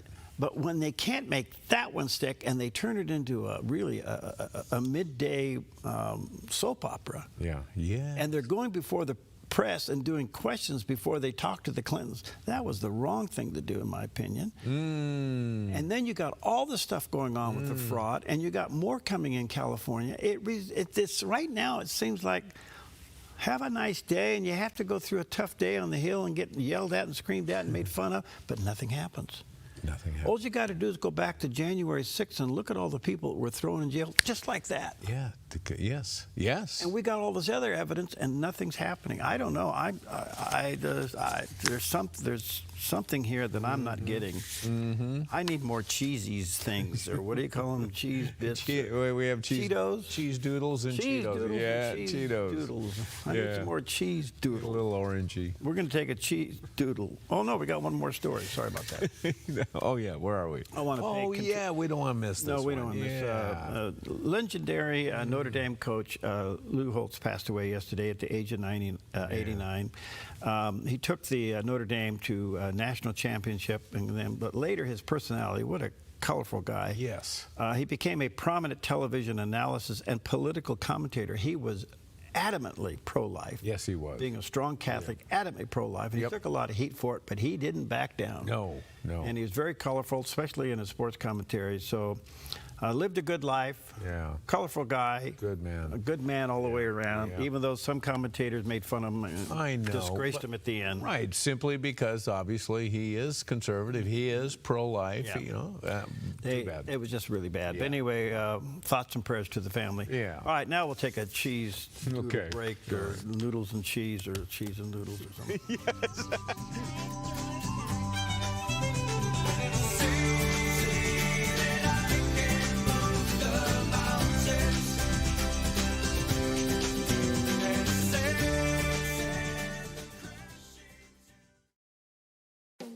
Since 1934, Grange Co-op has been more than just a store. We've been a cornerstone of our community, owned by people like you. We proudly offer top-quality farm and ranch supplies, including our own Rogue feed, as well as workwear, Western apparel, garden essentials, and pet care products. By signing up as a Grange Rewards customer, you not only enjoy exclusive benefits like special offers and 1% back on most purchases, but you also become part of something bigger, a cooperative that you own and help shape. Join Grange Rewards today.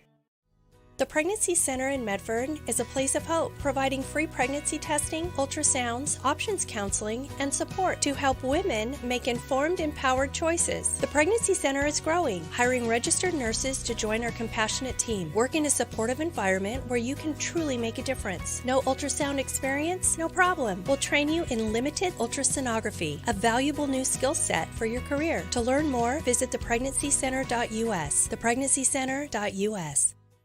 At Max Mobile Storage, the commitment is simple: to offer unmatched convenience and reliability in storage. Max Mobile Storage delivers containers right to your doorstep, making storage easy and hassle-free. Founded in 2012 in Medford, Oregon, we sell, rent, and fabricate top-quality shipping containers for homes and businesses. Locally owned and operated, we're proud to serve our community with friendly, reliable service you can trust. More information at maxmobilestorage.com. maxmobilestorage.com. The threat of wildfire poses a growing risk to Oregonians. You can prepare now by taking 3 important steps. Create a home inventory, make copies of important financial records, and contact your insurance company to make sure you have the right amounts and types of home insurance coverage. Be wildfire ready by being insurance ready. Visit dfr.oregon.gov/prepare now to learn how.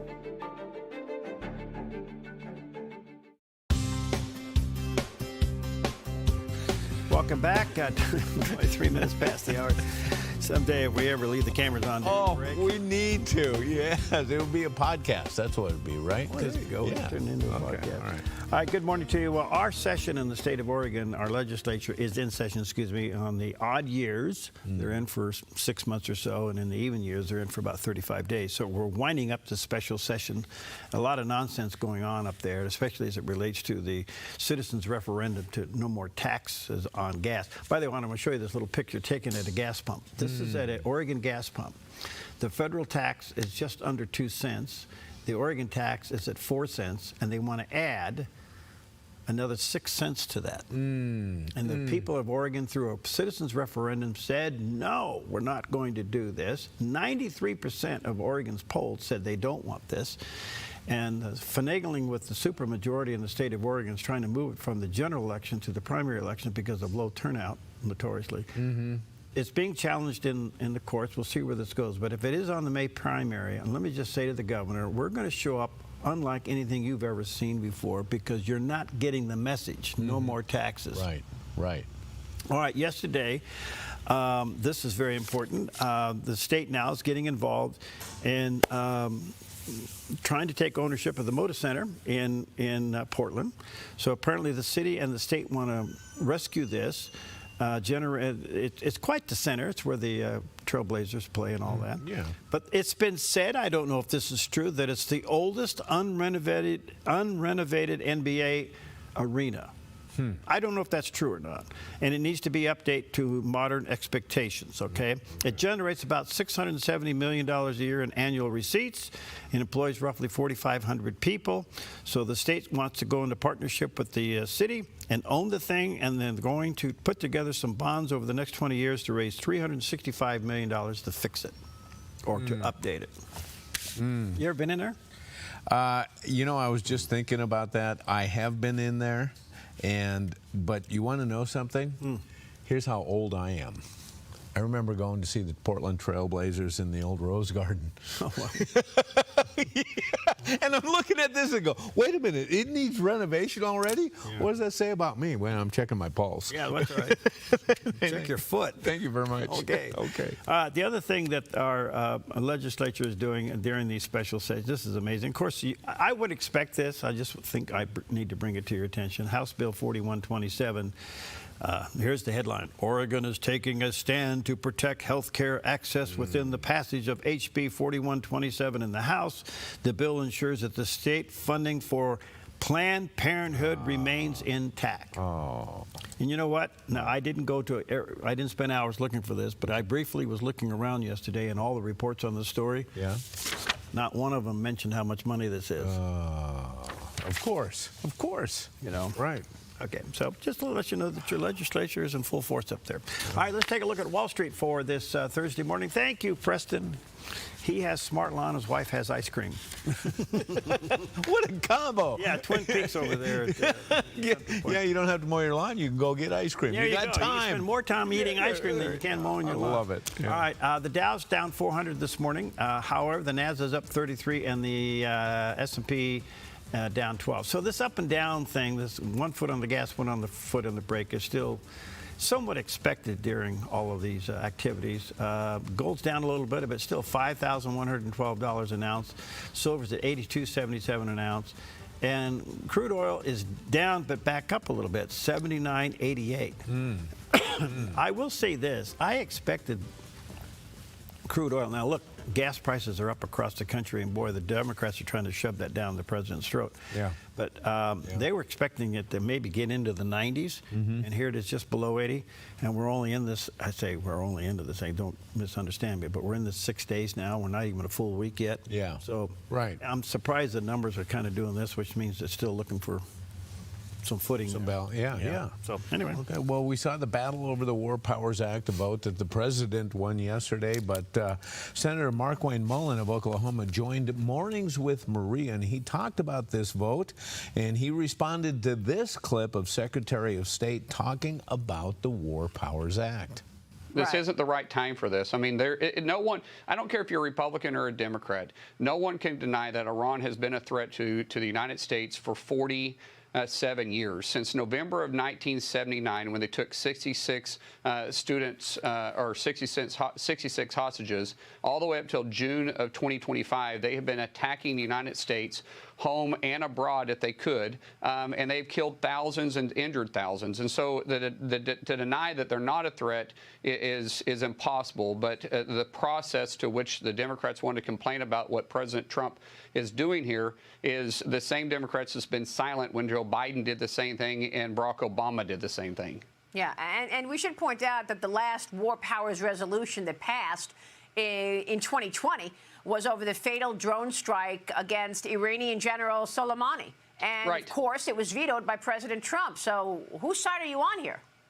It's exactly right. Whose side are you on? Whose side is the Democrats on? Because it's everything that President Trump does is bad. But when Barack Obama in his last year in office dropped 26,000 bombs on 6 different countries, including Libya, Syria, Afghanistan, Pakistan, the Democrats said nothing. They were completely silent on it. And even when Barack Obama took out civilians, American civilians, completely quiet on it. But when President Trump finally stands up to a murderous regime with the Ayatollah that has been a thorn on the American side for over 47 years, now all of a sudden the Democrats are crying foul. I don't understand it. You can't make sense out of it. Interesting, yeah.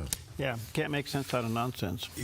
Perfect. All right, so as you're going to a break, in memory of the late Lou Holtz, the football coach from Notre Dame. Thank you, Barb, for sending this. Want to be happy for an hour? Yeah. Eat a steak. Okay. Want to be happy for a day? Play golf. Want to be happy for a week? Go on a cruise. Want to be happy for a lifetime? Put your faith in Jesus Christ. Amen. We'll be right back. That's great. All right. I shine because of you today, so come and sit down. Tell me how you are. I know, son, it's good just to see your face. See, I've been waiting. What an amazing year of growth last year for the Dove. You, our viewers and partners, blessed us with a new studio, a video wall to create sets for new local programming, a state-of-the-art control room, and much-needed insulation, along with heating and air conditioning. Plus, you helped us renew many tower leases, so we can continue to bring you the Dove all across our network and a brand new full-power TV station. And from everyone here at the Dove, a huge thank you. We could have never done this without you.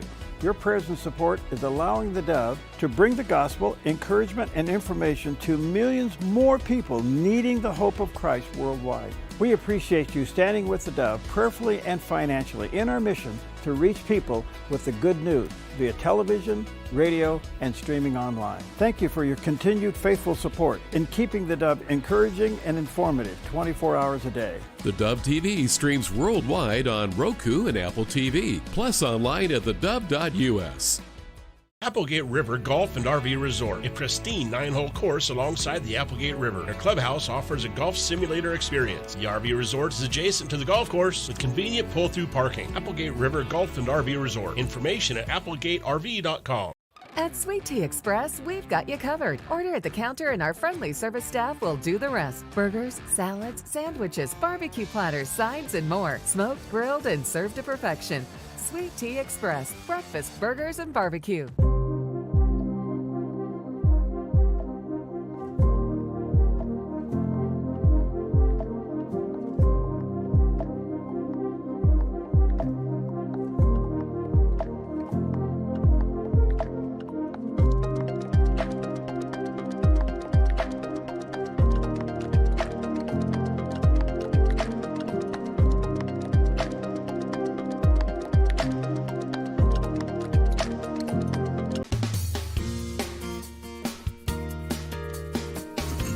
Welcome back. 28 minutes before the hour on this Thursday morning. Part of the Middle East conflict that's so interesting is that Iran is now lobbing missiles over the fence to anybody. Yeah, right. To neighbors, and that's got a lot of people upset. Yeah. And even the Kurds got involved. Now, Kurdistan and all that, it's a whole other interesting twist in the Middle East. But now they're mounting up some ground invasion, pushing back on some of this. And what does that really mean? Well, CBN News, their number one, his title is the CBN News International Correspondent, George Thomas, talks about the latest as it relates to the Kurds. Now, the Kurds, you know, they were in that no-fly zone parallel through George H.W. Bush. Right, yeah. So they were in this area kind of isolated there, you know. Yep. But now they got pulled into this thing because some missiles went their way. Anyway, here's the response.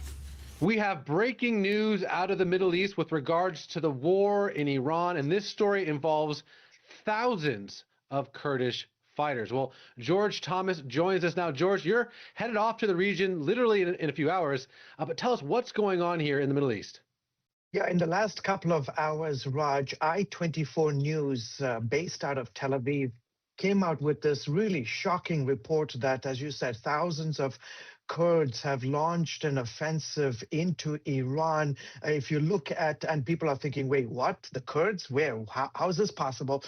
You look at a map of Iran, and Iran is surrounded. You've got neighbors to the north. You've got Turkey, Armenia, Iraq on the west. You've got Turkmenistan, Azerbaijan, and Afghanistan to the east. And where this is reportedly happening is in the northern part of Iraq. If you remember, after the Iraq War, there was a fierce battle for the Kurds to have their sort of own homeland. And so they created what's called today Kurdistan. In fact, Kurds like to say that they're from the other Iraq, which is the northern part of Iraq. But the report from I-24 News is that thousands of Kurdish fighters have reportedly made an invasion, a ground incursion into Iranian territory within about an hour and a half of those reports circulating all over the place. The Kurdish regional government came out vehemently saying that no Iraqi Kurdish soldier has crossed into Iran. So the question is, are we talking about Kurds who are from Iraq, or are we talking about Kurds who are from Iran? And so just to step up for a second, Raj, just to give you sort of the ethnic makeup of Iran, 60%, the overwhelming majority of Iranians are Persians. Between 8 to 10% belong to the Kurdish ethnic group. Then you've got Azeris, who are part of Azerbaijan, and then you've got the Baluch and the Arabs and a few other ethnic groups. These are all the ethnic groups that make up what's known today as Iran. The overwhelming majority of them are obviously Persians. But if this is true, this would mark a dramatic turning point in the war and a new offensive in Israel and the United States war against Iran. Well, obviously the details are coming in literally in real time, but some of the reports that I've seen says that Israel and the United States are arming and equipping these people. Is that what you're hearing? Yeah. And then also, let's talk about the Kurdish objective. Is this, hey, let's go in and help with the regime change, or is this, let's carve out a new Kurdistan, let's make our own country? Yeah, fantastic. Two great questions, especially in this part of the region. You have to look at, again, if you go look at it historically, and if you look at a map of the region, like I said, there are between 8 to 10% of the Iranian population is Kurdish. And then just further west, you've got a huge population of Kurds in Iraq. You've got a significant group of Kurds in Syria. And then obviously between 8 to 10 million who live in Turkey. And for a very long time, Raj, the Kurds of the region have always aspired, always dreamt of a Kurdish homeland. And so the question can be asked in the middle of this major military offensive against the second largest nation in the Middle East that has a very huge Kurdish population, are the Kurds attempting to take advantage of the chaos that you see today in Iran to pursue their own sort of ethnic objectives? Or are they, in essence, trying to put pressure, military pressure on the IRGC, the Iranian Revolutionary Guard Corps? Because right now they are focused on defending what's left of their command and control centers, both in Tehran, Isfahan, Qom, and the other major strategic cities across the country, as the Israelis and the Americans continue to pummel these various centers. So that's the question. We don't know yet, but in the background, having talked to analysts and studied the region for a very long time, specifically Iran, I've been in Iran reporting on Iran. The whole issue, suddenly in the last 24, 48 hours, there's been talk, Raj, of this concept of Balkanization. And I think we will continue to hear about this concept. And what is the Balkanization of Iran? If you were to look back at shortly after the fall of the former Yugoslavia, Yugoslavia was one entire nation, and then it broke up into different sovereign nations. You had Bosnia, Croatia, Serbia, Macedonia, Albania, Montenegro. All of those broke up into the Balkans. Now there is some talk, if this reporting is true, could we see the Balkanization of Iran? And that would be absolutely, it would be very, very, very devastating for Iran, because you could potentially see these various ethnic groups competing against each other, potentially launching offensives against each other, and that could not bode well for the ongoing Israeli and American operations. No, it's very complicated. Very complicated. Yeah, all right. Man. Speaking of complications. Oh, no. Here's your Thursday weather from Grange Co-op. Across northern Oregon and southern Washington, including Vancouver, Portland, Wilsonville, and McMinnville, expect scattered showers, highs near 50, and showers tonight with lows in the 40s. Down the Willamette Valley from Salem and Albany to Corvallis and Eugene, expect occasional showers, highs around 50, and showers tonight with lows in the upper 30s to low 40s. Across central Oregon and into Boise, Idaho, Prineville and Bend turn mostly sunny with highs in the low to mid-40s, and tonight in the 20s. Sun River keeps a chance of snow, and Boise is partly sunny in the upper 40s. Along the Oregon coast, Coos Bay and Port Orford see rain with highs in the low 50s and a chance of showers tonight, while Brookings and Crescent City turn partly sunny with a high in the 50s and a low in the 40s tonight. In southern Oregon, Grants Pass, Medford, and Ashland have a slight chance of morning rain, then partly sunny with highs in the upper 40s. Klamath Falls is sunny and cool with a high near 45. Into Northern California, Wairika starts with patchy fog, then turns mostly sunny and near 50, while Redding, Chico, and Sacramento are sunny and mild with mid-60s highs and clear nights in the low to mid-40s. Around the Bay Area, from Santa Rosa and Napa down through San Francisco and San Jose, sunshine with highs in the mid-60s and mostly clear nights with lows in the mid-40s to near 50. It's your Thursday forecast from Grange Co-op. Hi, welcome back. A little bit of, we call those high-low clouds. When they cap the mountains around the valley, those are high-low clouds. That's high-low, yeah, all right. I did stick my nose out the door a few moments ago, and there's a lot of sun breaks out there. Oh, really? Yeah, so we're in for some nice kind of weather. By the way, don't forget, you got to set the clock ahead this coming Sunday, 1 hour, actually when you go to bed Saturday night. Yeah.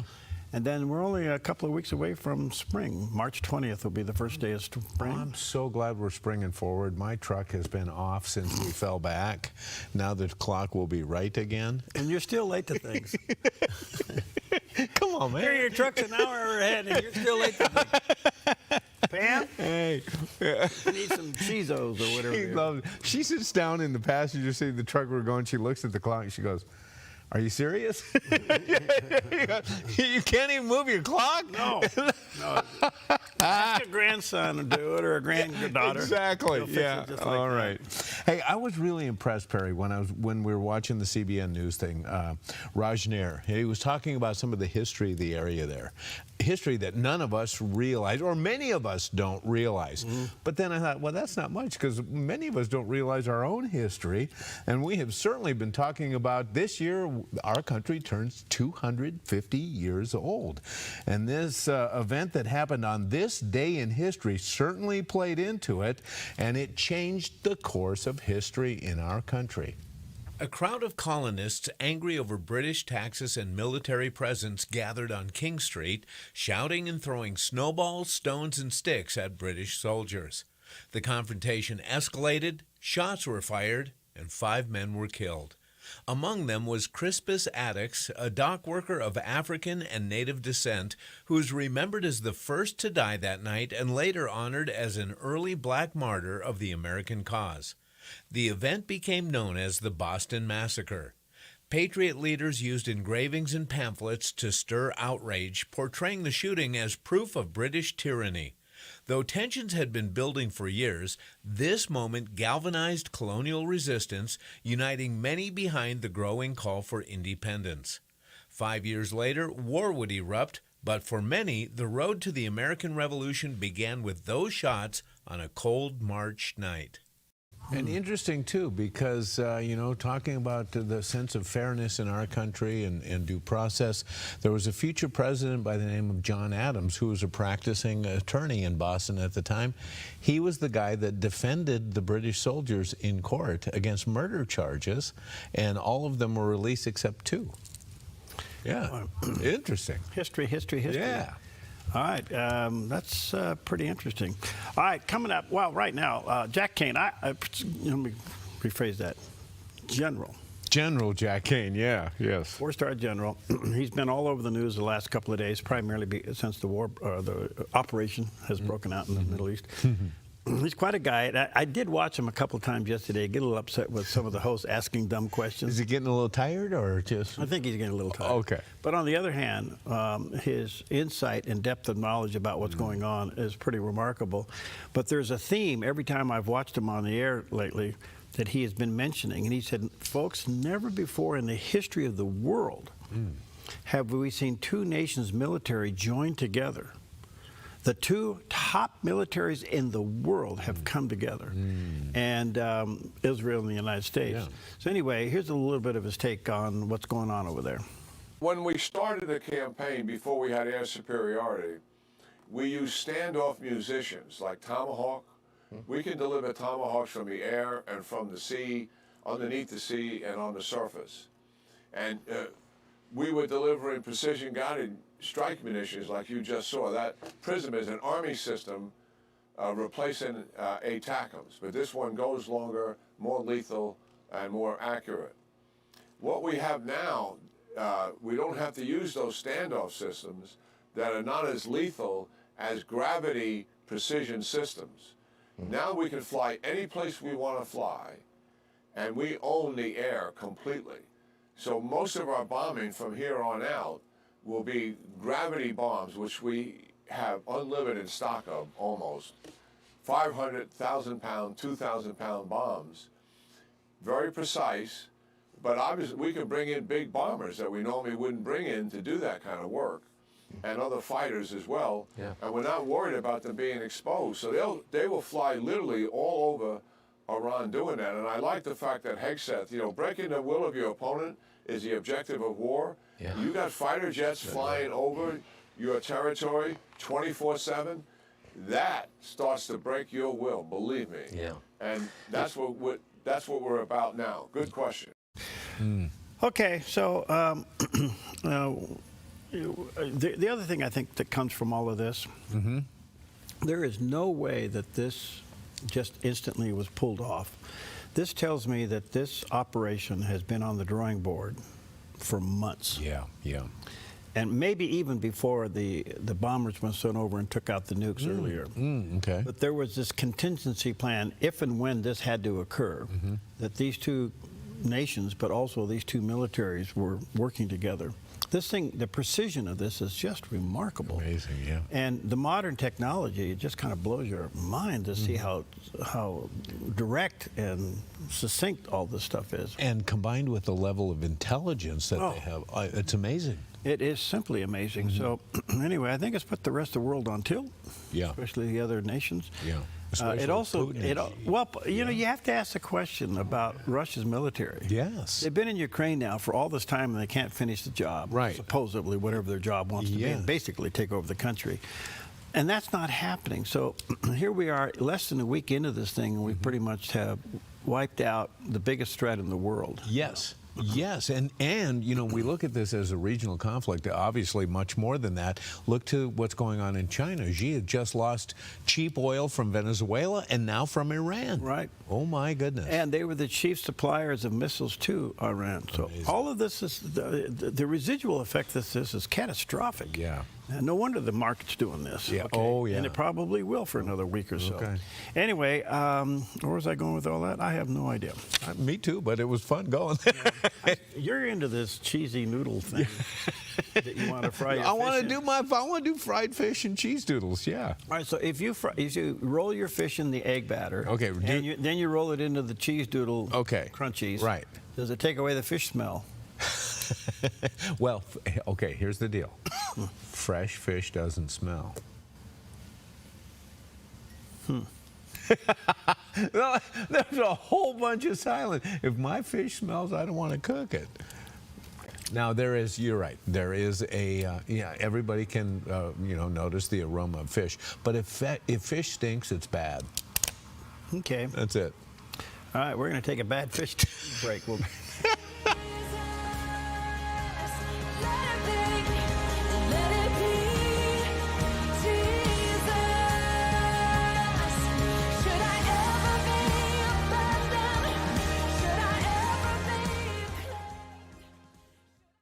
Thank you to our Dove partners for your faithful support. You make it possible for the gospel to be broadcast 24/7 on TV and radio, not only locally, but also around the world online at theDove.us. Thank you. Your faithful giving to the Dove is touching lives here and now, but more importantly, for eternity. Thank you for keeping the Dove encouraging and informative. We can't do it without you. More at theDove.us.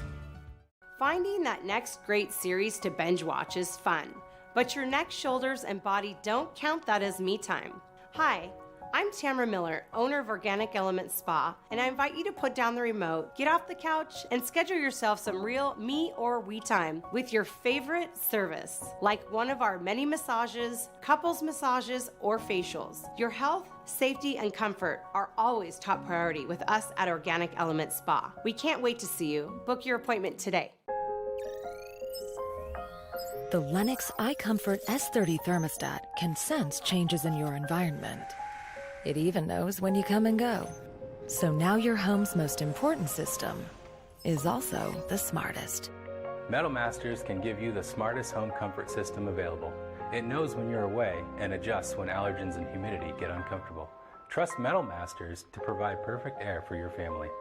Lennox, air is life. Make it perfect. Today on The John Ankerberg Show, life can be full of surprises. One day you can be feeling wonderful, and soon after the doctor may diagnose you with a life-altering disease. Accidents, weather disasters, the coronavirus, disabilities. Today you will hear from two people who will answer the questions surrounding the topic, where is God when life hurts? Join me for The John Ankerberg Show right here on the Dove TV. It'll be encouraging and informative. All right, welcome back. 9 minutes before the top of the hour. Yesterday, I had Jonathan Tobin on. He's one of the chief editors for the Jewish News Syndicate, which is really the go-to place in Israel.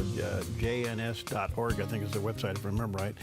And I asked him for his take on Iran lobbying, throwing missiles over the fence to their neighbors. Yeah. And I mean, they're just, arbitrarily throwing these things out anywhere. Yeah. Is this an indication of lack of leadership, confusion? What's going on here? Sooner or later, they're going to run out of missiles. Yeah. They're not getting new ones in. Right. The question remains for the military operation there now is, can they take out what's left and get those missile launching things taken out? Yes. Yeah.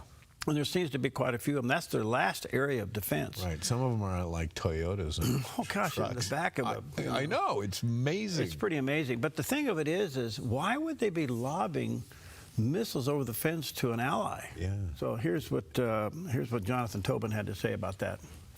Certainly, it's evidence of their desperation. After all, it's sort of use it or lose it time. If you're referring to Iran's weapons. The Israelis and the Americans are hunting down all of these missile launchers. Not easy. Some of them are underground. But the intelligence that the United States and Israel has there is incredibly impressive. And they're just taking them out by one. So they are lashing out. Now, if you ask me what I'm really afraid of, it is not just these missiles that they still have some left of. Increasingly fewer. In the last day, Israel has had fewer air raid sirens going off, thank God. But I'm worried about the sleeper cells that the IRGC may have in places around the world, including in the United States. Yeah. We know that people linked to Hezbollah, with the Lebanese, Islamic terror group, which takes its orders from Iran. They tried to cross the southern border during Joe Biden's open border policy era. They have agents elsewhere in the world. They have committed terrorism in South America, in Europe, and in the United States, where they've tried to kill people, including trying to kill President Trump. So if these are the last days of the regime, and I think every decent person has to pray that these are the last days, it may be that one of the last gasps will be terrorism, not just in the Middle East, but around the world. Yeah. And we have to hope and pray that these efforts are foiled and found out, because they are a real threat. That's something to be afraid of. Oh, yeah. All right, so that is the question that was popping up in the news now, and that's these cells around the world.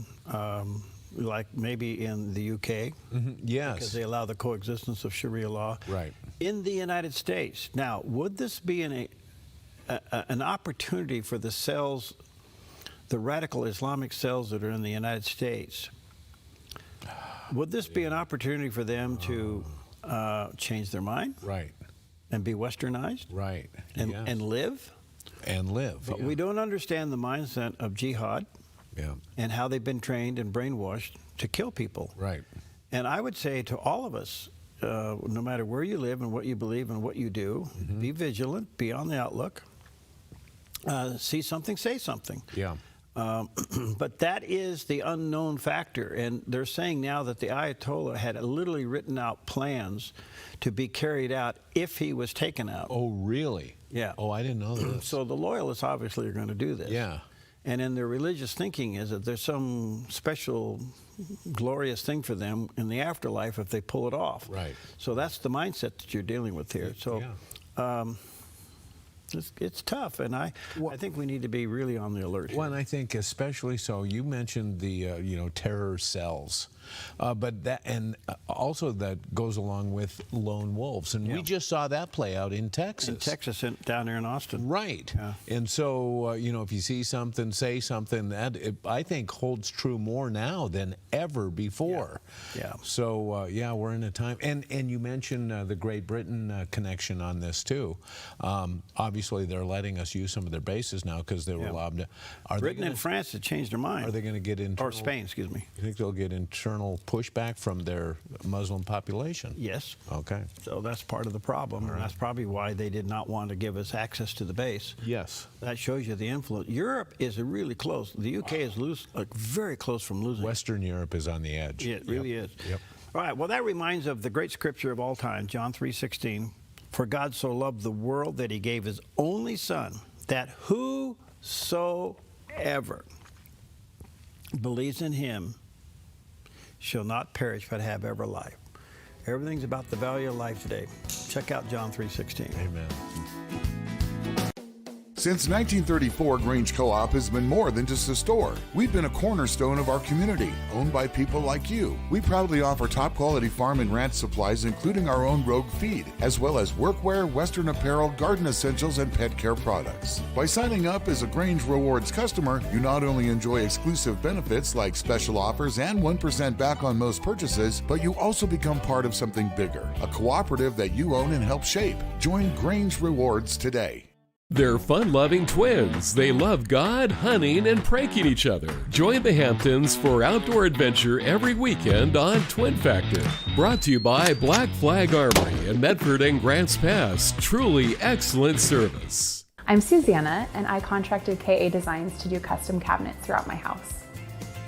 We chose a really beautiful maple wood that really creates like a nice airy space. Everything was custom, and it was really cool because I got to literally see it come to life in person. We love to entertain, and we have a large family, so everything came together perfectly, exactly what I wanted. I highly suggest KA Designs if you're looking to design your dream house. Go check them out in their showroom. You will not be disappointed.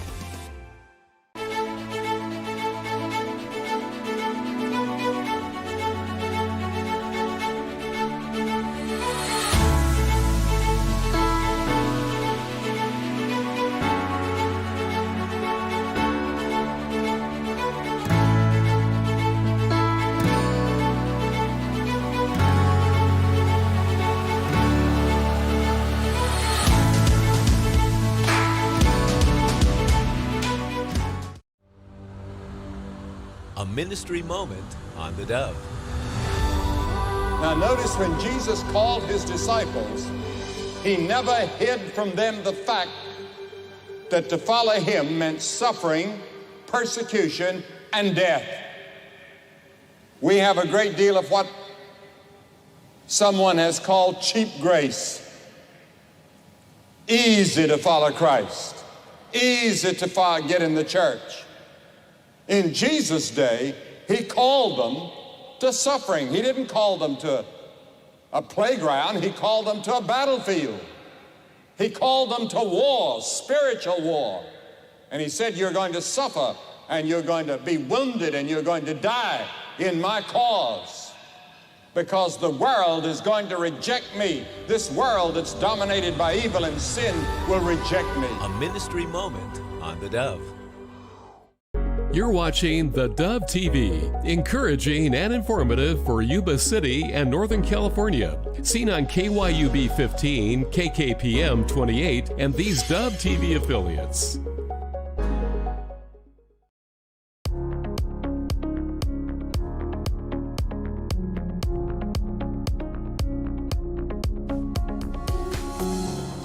Welcome to Focus Today. I'm your host, Perry Atkinson, and delighted to have with us today Brent Hamachek. He is a New York Times best-selling author, communications strategist, and former media coach for Charlie Kirk and the Turning Point USA.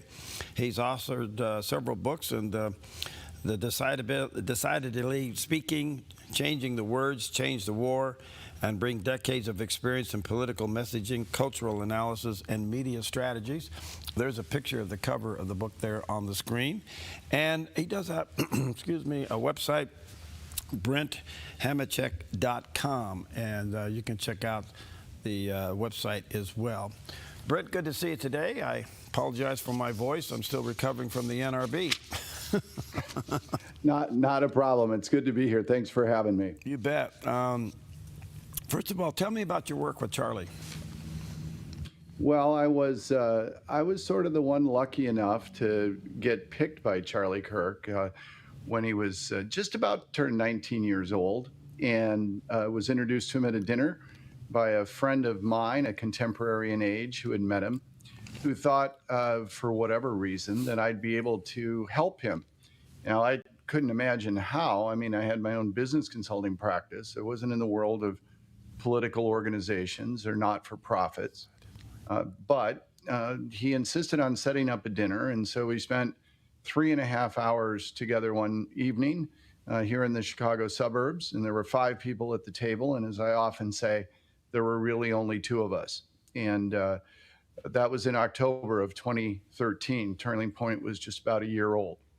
And from that dinner led to a collaboration that started only a month or 2 later. And it led to us working together on a whole host of things. So we wrote Time for a Turning Point together. That's public record because our names are on it. That book is a New York Times bestseller. But in addition to that, it gave me an opportunity to do a host of things. And one of which is that I wrote 6 of Turning Point USA's first 7 tabling literature booklets where they would make an argument for various free market arguments. I was fortunate enough to be Charlie's writer for his opinion columns from 2014 through 2023, January of 2023. Had to get that right.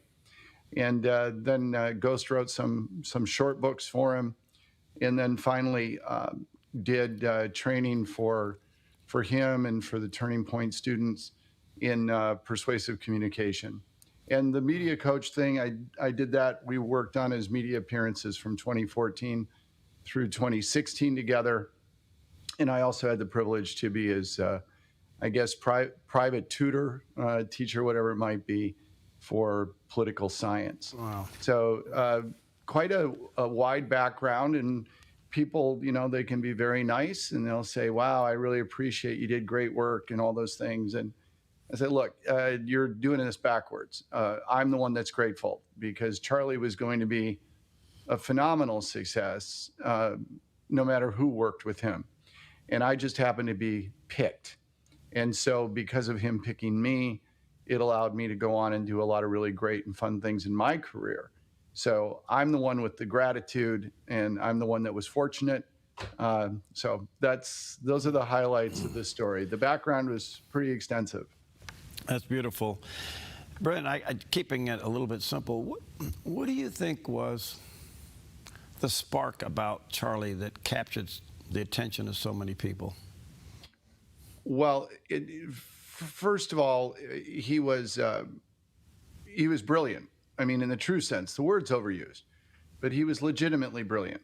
And so he had an ability to communicate, to articulate, it's one thing to be able to form an idea, and it's another thing to be able to articulate the idea. Now, there's lots of people that are great at forming ideas, and there's lots of people who are great at articulation, but there's only a handful of people that can form the idea and then articulate it in both, right, who can cover both aspects. And so when you're able to do that, then you become compelling, because you're not reciting something that someone else told you, you're reciting something you figured out. And so you do it with passion, and you know all the arguments because you created the proposition in the first place. And so it was that sort of brilliance that allowed him to connect with people.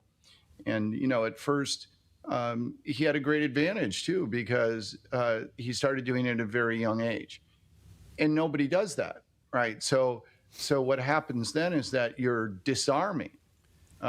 he was almost like a Trojan horse slipped into the American political dialogue because nobody expected what was inside of it when an 18, 19-year-old kid came rolling up to the podium or the microphone. All right. I want to get into, excuse me, political messaging as we go into this midterm election. We have some political backgrounds. We have a son that served in the legislature for 14 years. I was chairman of our party for several years. So we're involved in this stuff, but I have to tell you, finding the right message in the right times is not an easy thing. Right. How would you approach a message in today's culture? Well, what a wonderful question. So a great deal of my work and time now is spent with our youth program, Common Ground Campus, that my dear friend Felissa Blazek developed, and I work with her. And we're trying to teach young people how to think critically, engage constructively, and solve problems instead of arguing about differences. And so in terms of messaging in today's political climate, you have an extraordinarily complex problem. And that is that if you survey the American people, I suspect somewhere around 90% of them would say that they think that the political rhetoric and the atmosphere today is too divisive and unhealthy. You get 10% that would actually admit that they liked it. The problem is with the 90% that said they didn't, their behavior indicates otherwise. So they subscribe to sites that are filled with what I call red meat opinion. They follow influencers who peddle and deal in just mindless sort of hatred and, sort of idiomatic expressions and clever memes. There's no depth to it. I would argue that close to 100% of the people that call themselves influencers need to be influenced otherwise. So we have a problem between what people say they want because they know it's the right thing to say versus what it is they tend to consume, which is really divisive, hateful, and polarized rhetoric. And we have turned this country into something where every single thing that happens becomes binary. You're for or against. You hate or you love. So in terms of messaging, what I would suggest is a good policy for a politician to try to follow would be to try to catch the attention of what is inside that 90% who say that they want something that is sort of more civic-minded and engaging and positive. Try to reach them by actually doing it. And try not to hate on your neighbor. Try instead to offer constructive thoughts and ideas. And by the way, be prepared to fail initially because people aren't used to it. But somebody's got to try. And I suspect that sooner or later, with the right politicians doing it the right way, that they will start to break through to people and have people say, I like this. I'm not used to it, but I like it. And it seems to be something I was looking for in the first place. So do better in your messaging, politicians. Get out of the gutter where virtually all of them live, and stop trying to divide people into bits of binary 0 and 1 code, and try to start getting them to think again and engage constructively. And Mr. Politician, Mrs. Politician, it starts with you. How do we, how do we control anger? Well, that I was waiting for more of the question. There doesn't need to be, right? That's a great question. Mm-hmm. Look, we don't control it. I control it. Mm-hmm. You control it. Anger is an emotion that only gets to be controlled one individual at a time.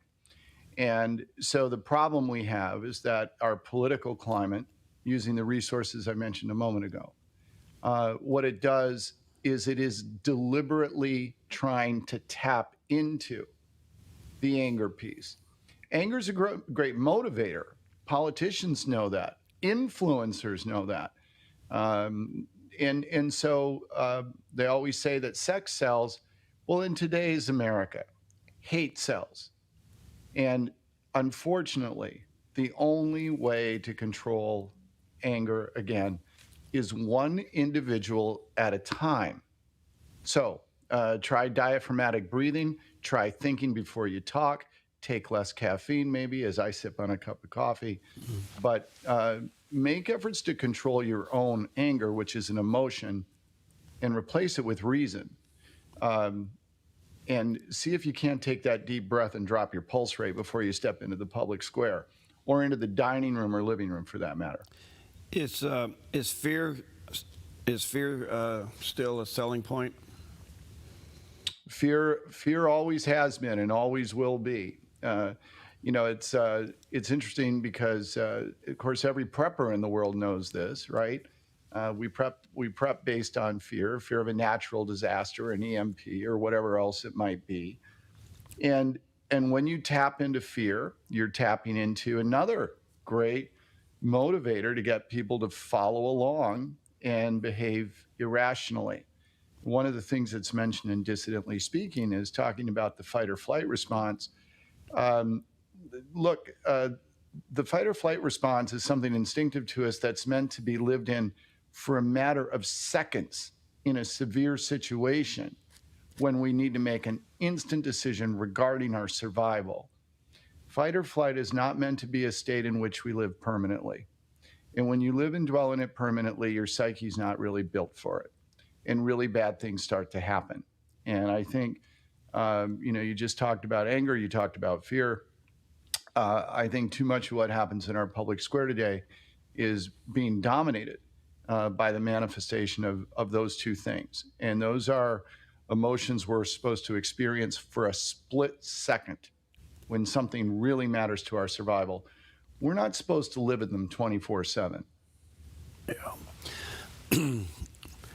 Out of the blue, Mondami comes, the mayor of New York City, and his message was affordability. And it seemed to work, but he's managing in total opposite of that. What's your take on it?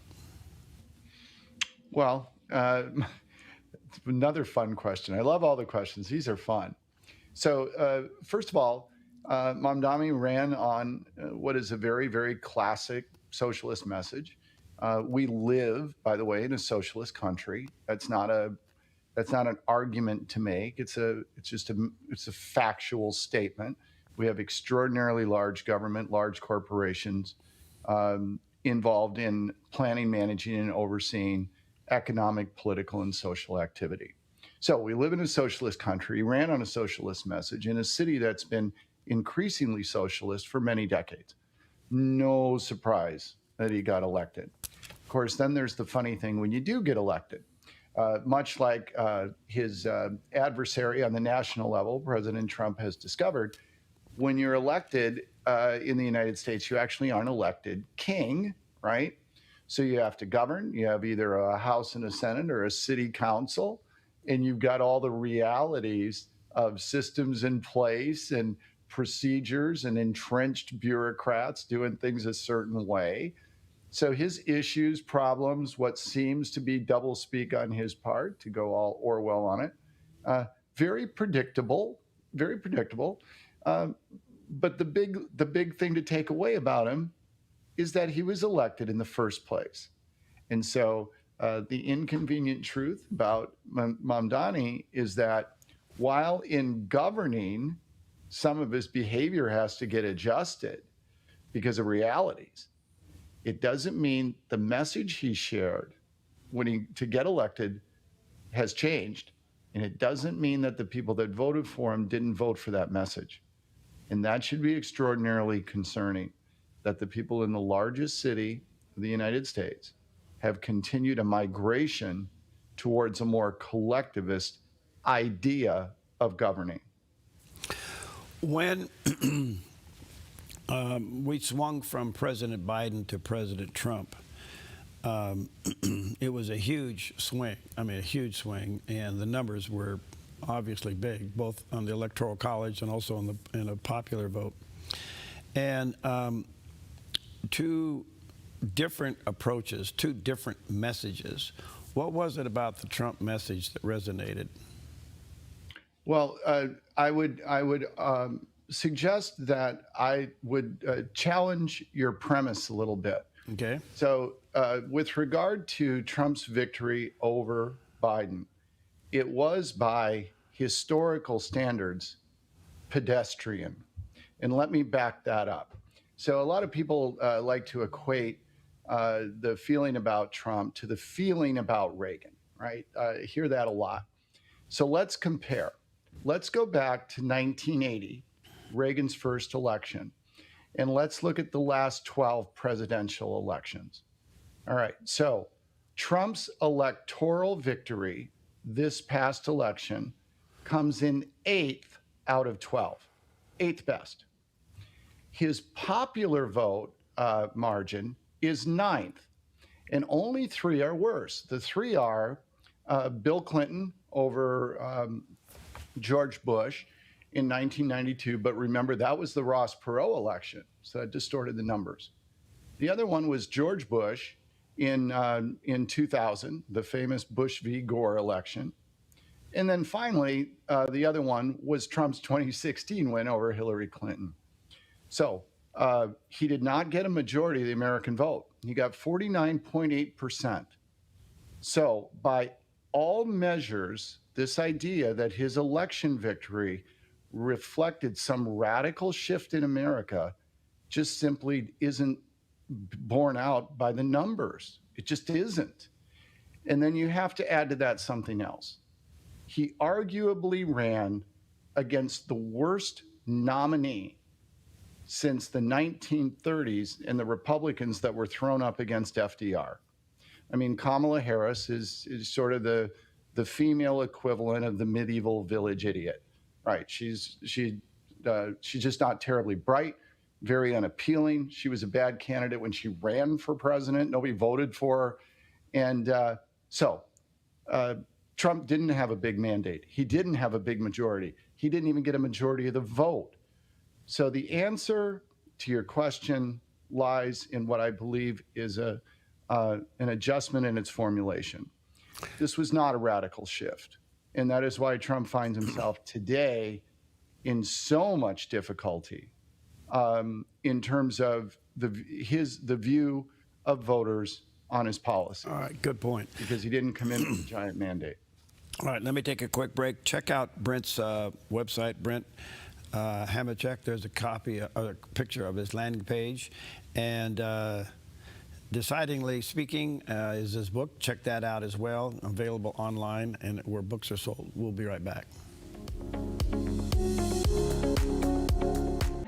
The threat of wildfire poses a growing risk to Oregonians. You can prepare now by taking 3 important steps.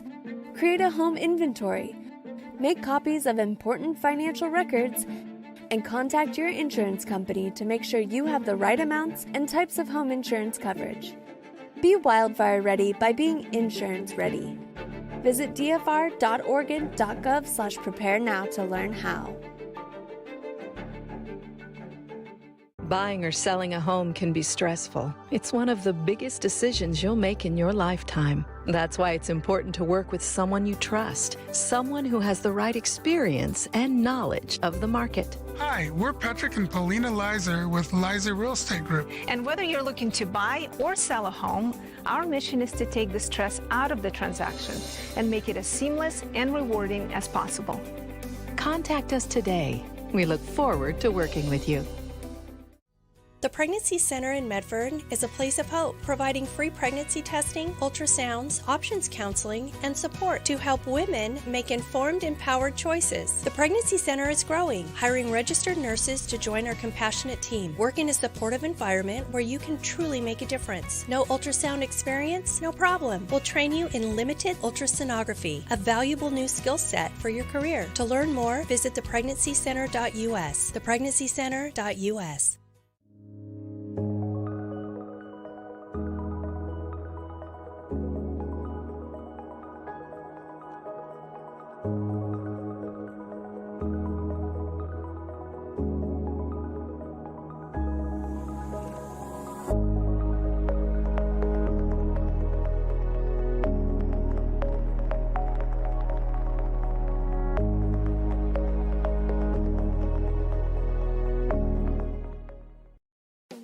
Since 19...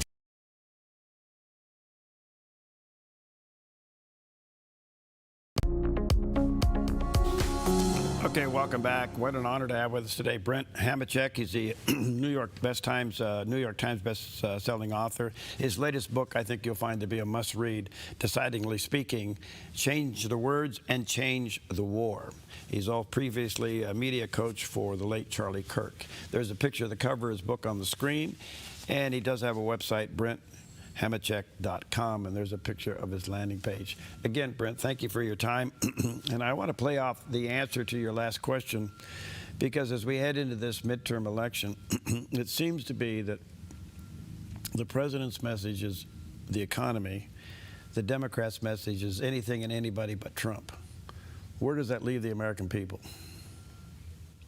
Well, I think in terms of what the midterm election will be, I don't know that the Democrats actually need to have much of a message because the election will be a referendum on Trump and his policies and the perceptions of them. So there will simply be people that view this, since they don't get to vote for president, they're going to go and they're going to vote yes or no on continue this or do anything to stop it, right? I think that's the way they'll vote. So I don't think they need much of a message.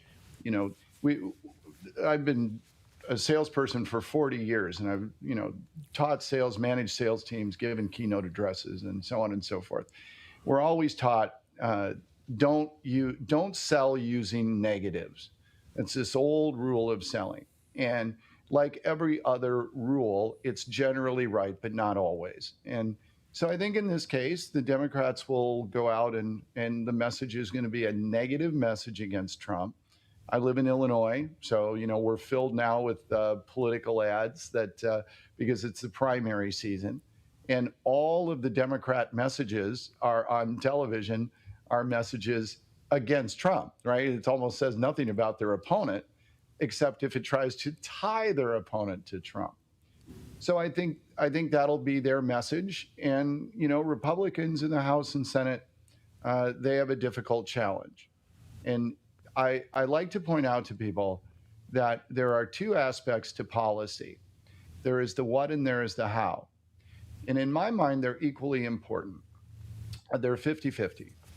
And so the challenge that I think that Republicans have is that for some people, even if they agree with the what of any particular Trump policy, they may have reservations about the hows. And so that's going to be the piece where Republican candidates are going to have to walk a line. And I think in some cases, depending upon their district, they're going to have to, or state, they're going to have to say to their constituents, look, the president's doing this, this, and this. I know you like those things. You may not like some of the things you've seen in terms of how they're being done, but elect me and I will make it my job to help the president continue with the what's and do better with the hows. Oversimplified, but not by much. Is the Trump fatigue factor kicked in? Yes, I think decidedly so. And I answer that very quickly, but not flippantly. Here's what I know. Just, anecdotal stuff is fun. There's a great danger in anecdotal evidence because it's limited, right? It's not scientific.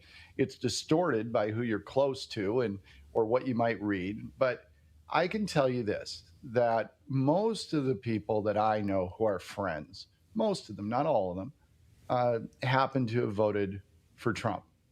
And I could say very informally, but anecdotally, right now, today, a year plus in, they're split about 50-50. Some of them are real enthused and very happy with what they're seeing, and they're wearing their cheerleader outfit, and they've got their red pom-poms out, right?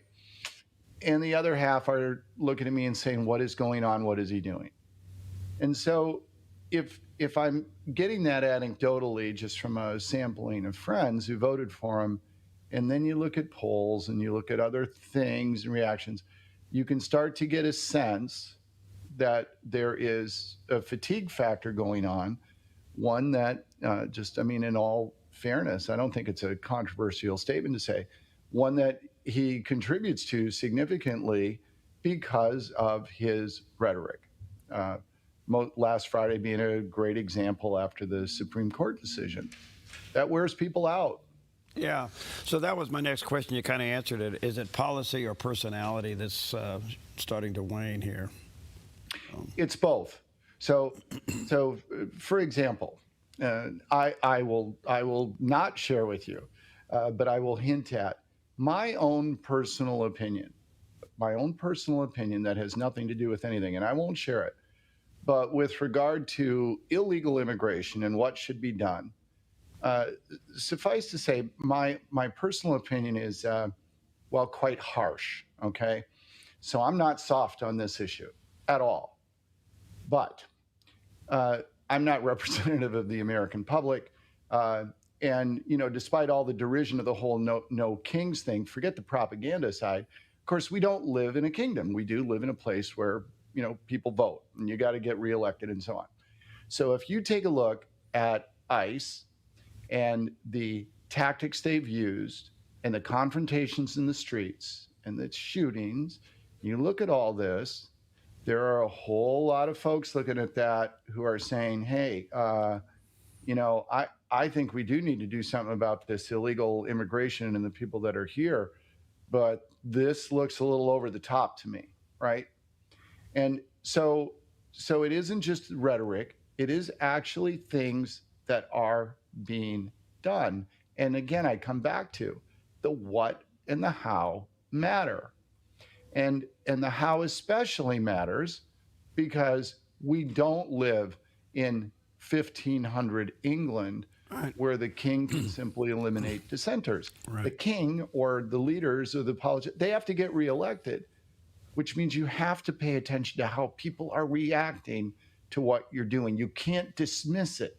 You can't say, I don't care. Because if you don't care, the final thought on this is that the risk we're running is that if someone is 100% in favor of every single Donald Trump policy, and I mean 100% in favor, they need to be concerned because he'll only be around for 3 more years.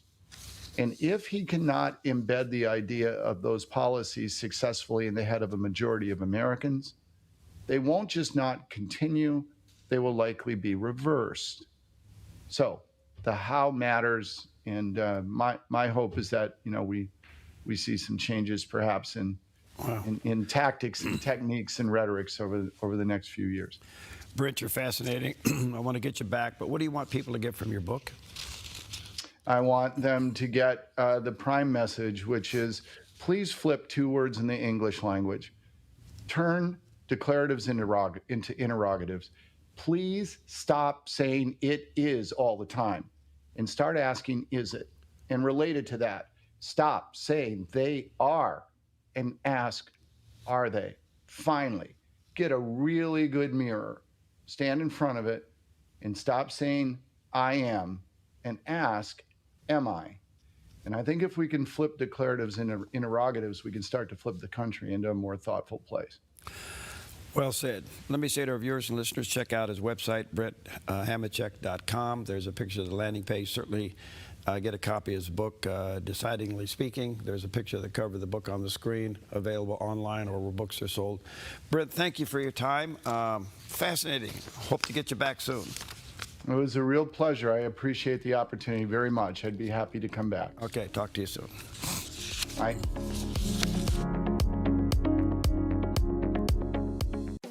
Since 1934, Grange Co-op has been more than just a store. We've been a cornerstone of our community, owned by people like you. We proudly offer top-quality farm and ranch supplies, including our own Rogue feed, as well as workwear, Western apparel, garden essentials, and pet care products. By signing up as a Grange Rewards customer, you not only enjoy exclusive benefits like special offers and 1% back on most purchases, but you also become part of something bigger, a cooperative that you own and help shape. Join Grange Rewards today.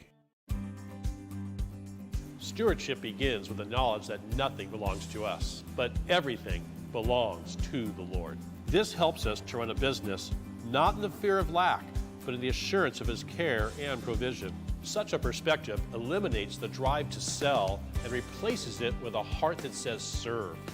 This begins with serving our clients and coworkers with integrity and genuine care.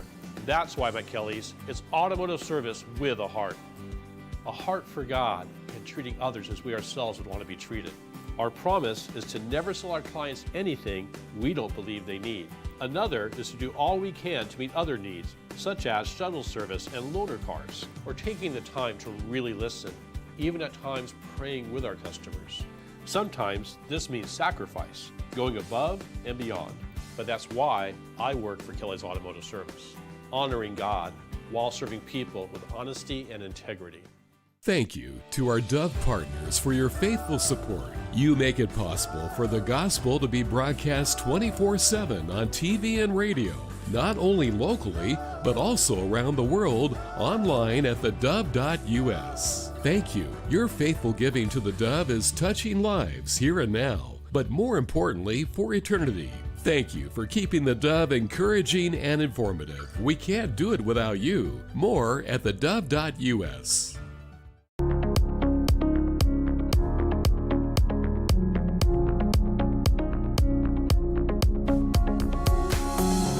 Okay, welcome back, and delighted to have with us today Sue Liebel. She is the director of the State Affairs for the Susan B. Anthony Pro-Life America in Washington, D.C., with over 30 years of experience in the policy development, lobbying, and political strategy. She works with lawmakers across the country to advise pro-life legislation and programs supporting women, children, and families.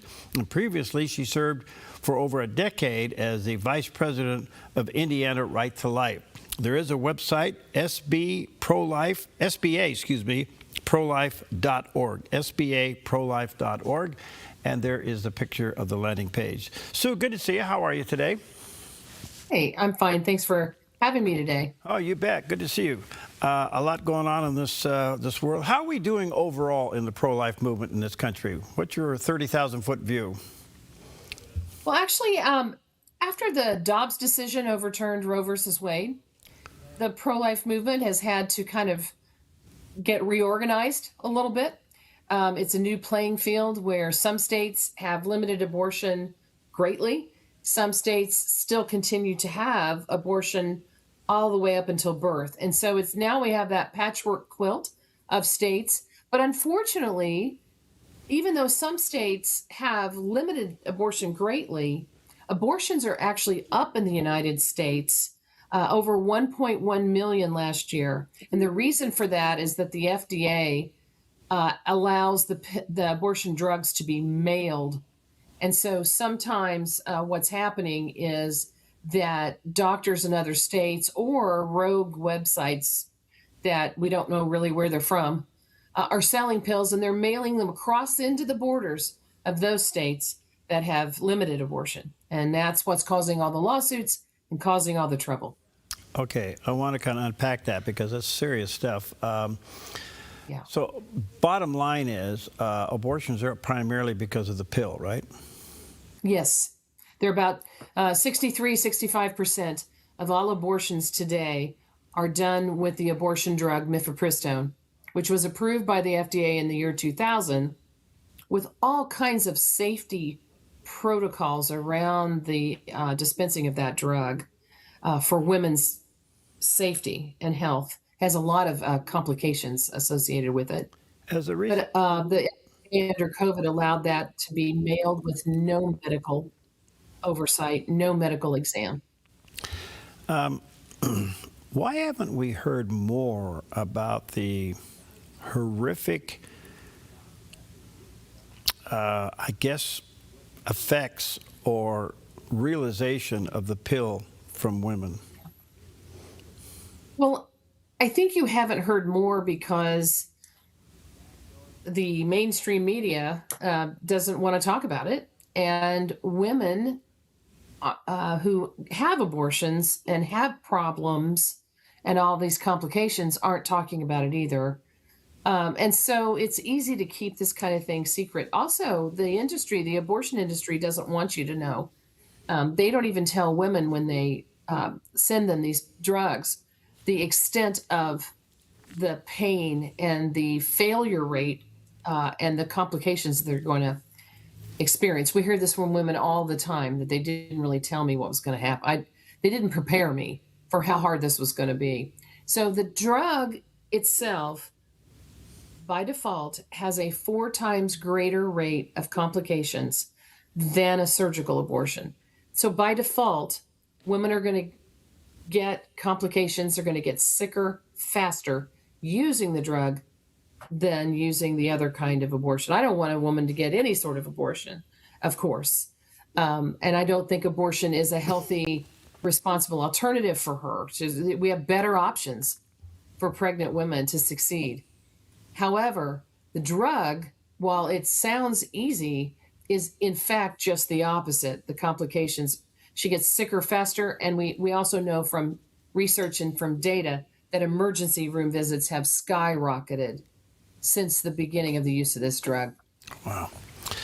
So tell us about the Rosalie case, because that has gotten some attention here, and it's now opening the door for further discussion. What do you think of this issue? That's right. Unfortunately, there's a new crime that is popping up around these drugs where abusers or violent partners are or sex traffickers even are forcing women to take the drugs.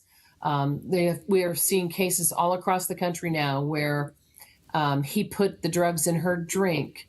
A guy in Ohio allegedly crammed them down her throat while she was asleep. In Louisiana, what you mentioned, he was able, an ex-husband was able to get the drugs online. Remember, there's no screening, there's no oversight, so he can just buy them online. And I don't mean telemedicine, I mean like online websites. And he forced her to take the drugs. And unfortunately, the baby that she wanted was killed, of course, and she actually ended up in the emergency room very ill. The Attorney General of Louisiana took up the case because abortion is not legal in the state of Louisiana, with the exception of a few exceptions. But on her behalf, she was victimized. Rosalie Markovich was victimized, forced to take the drugs against her will. And then also the state of Louisiana is asserting, in fact, there were 2 cases kind of like this, that they've ended up spending upwards of $100,000 in these 2 cases. So the state ends up paying in Medicaid or medical costs or law enforcement costs for these 2 cases. So the Louisiana Attorney General sued the FDA.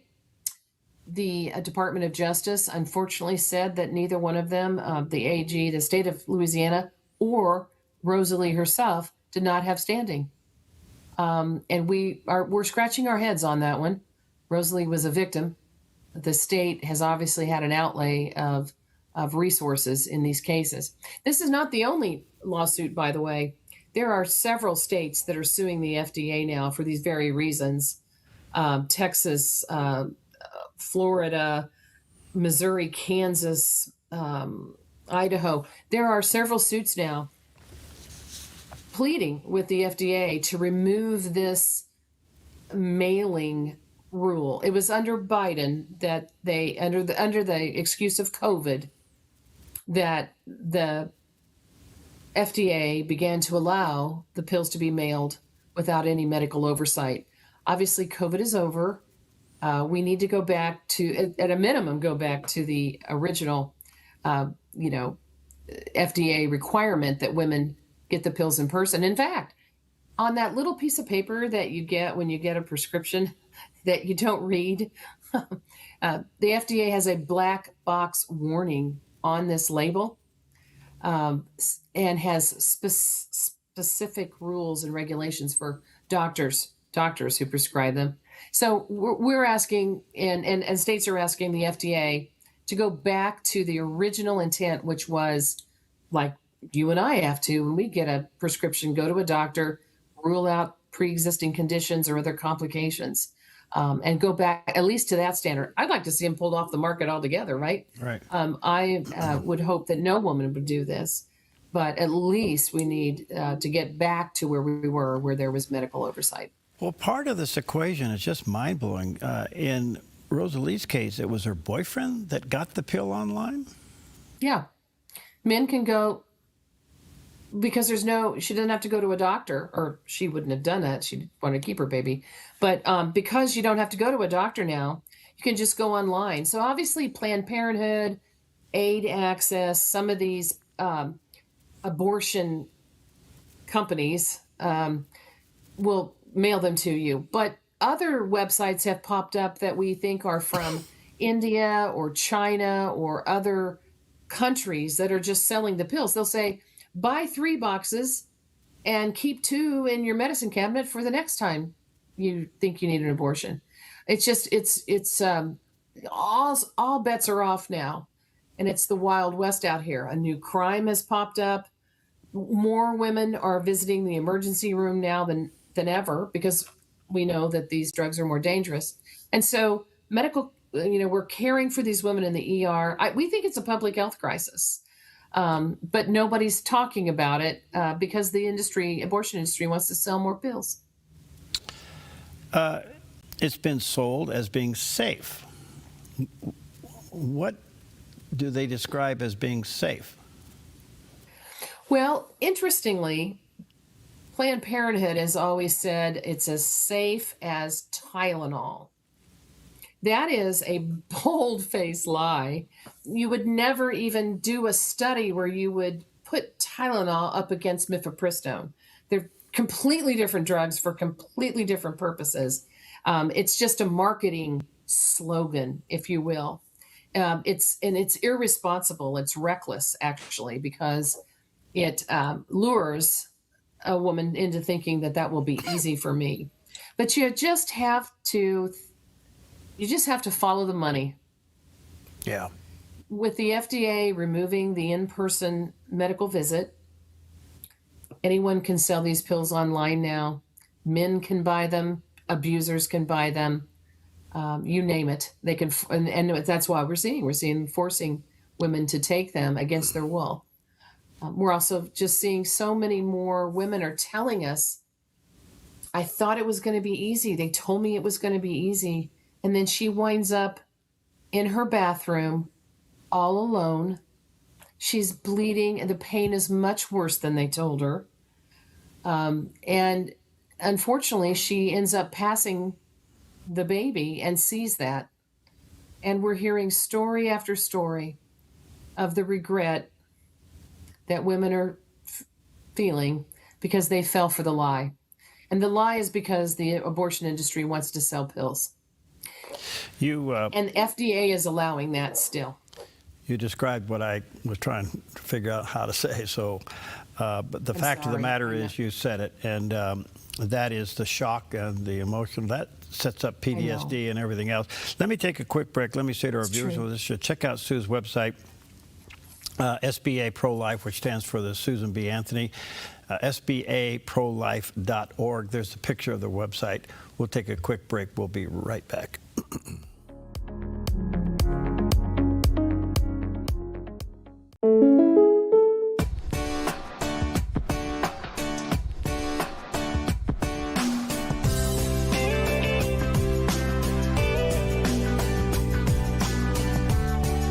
Combining your home and auto insurance could save you time and money. And who doesn't like that? Want surprisingly great rates on auto, home, and life? Now's the time to call State Farm agent Rory Wold in Medford. Like a good neighbor, State Farm is there. A man who helped the U.S. military. All that fighting that was going on, it changes you. And was branded as a traitor to his country. I got blown up a few times, almost got kidnapped. So many almost. An Iraqi caught in a civil war. People getting beheaded, tortured, all sorts of horrible stuff. And the dream that helped him find peace. I just saw his hands reaching down and just said, I am. Thursday on the 700 Club, right here on the Dove TV.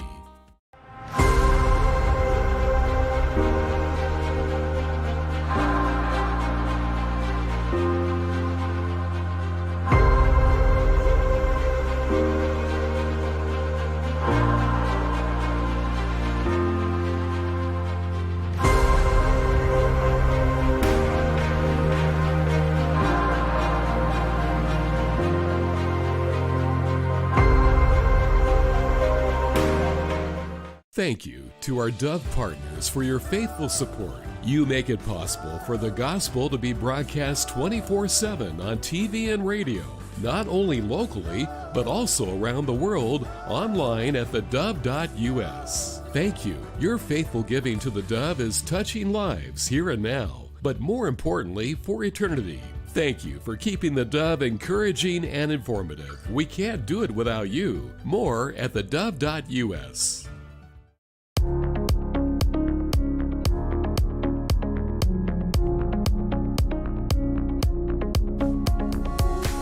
Okay, welcome back, and honored to have with us today Sue Liebel. She's the director of the State of Affairs for the Susan B. Anthony Pro-Life America, and that is the website, sbaprolife.org. And there's a picture of the landing page talking about the state of abortion, I guess we could say, here in America since Roe versus Wade, the Dobbs case, and then the advancement of the pill that's out there that seems to be so readily available.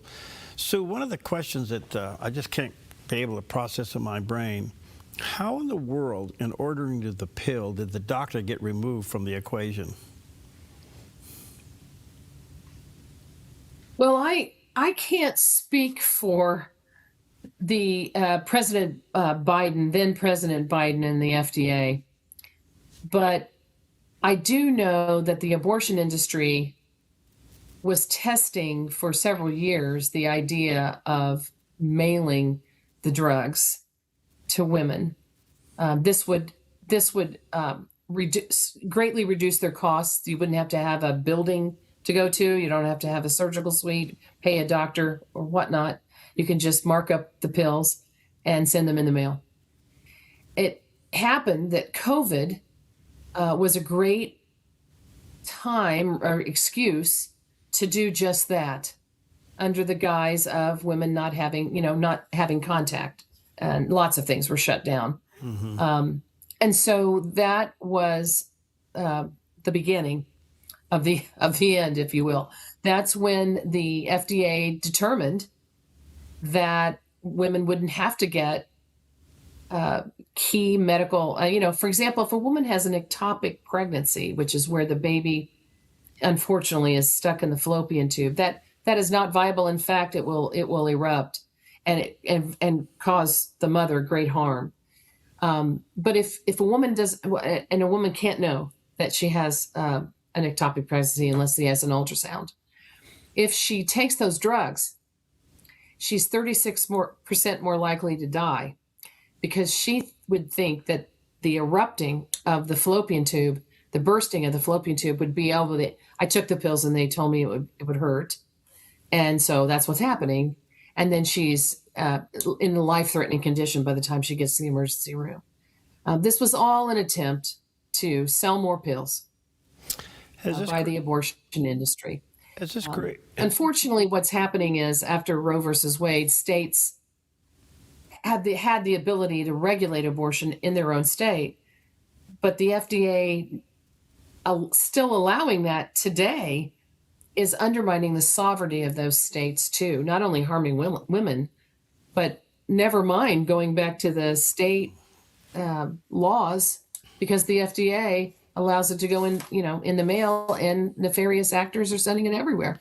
Yeah, so no matter what the state's position is, it could be overridden. Okay, I get that. And I understand that even California Governor Newsom, he was pretty vulgar in his response to this.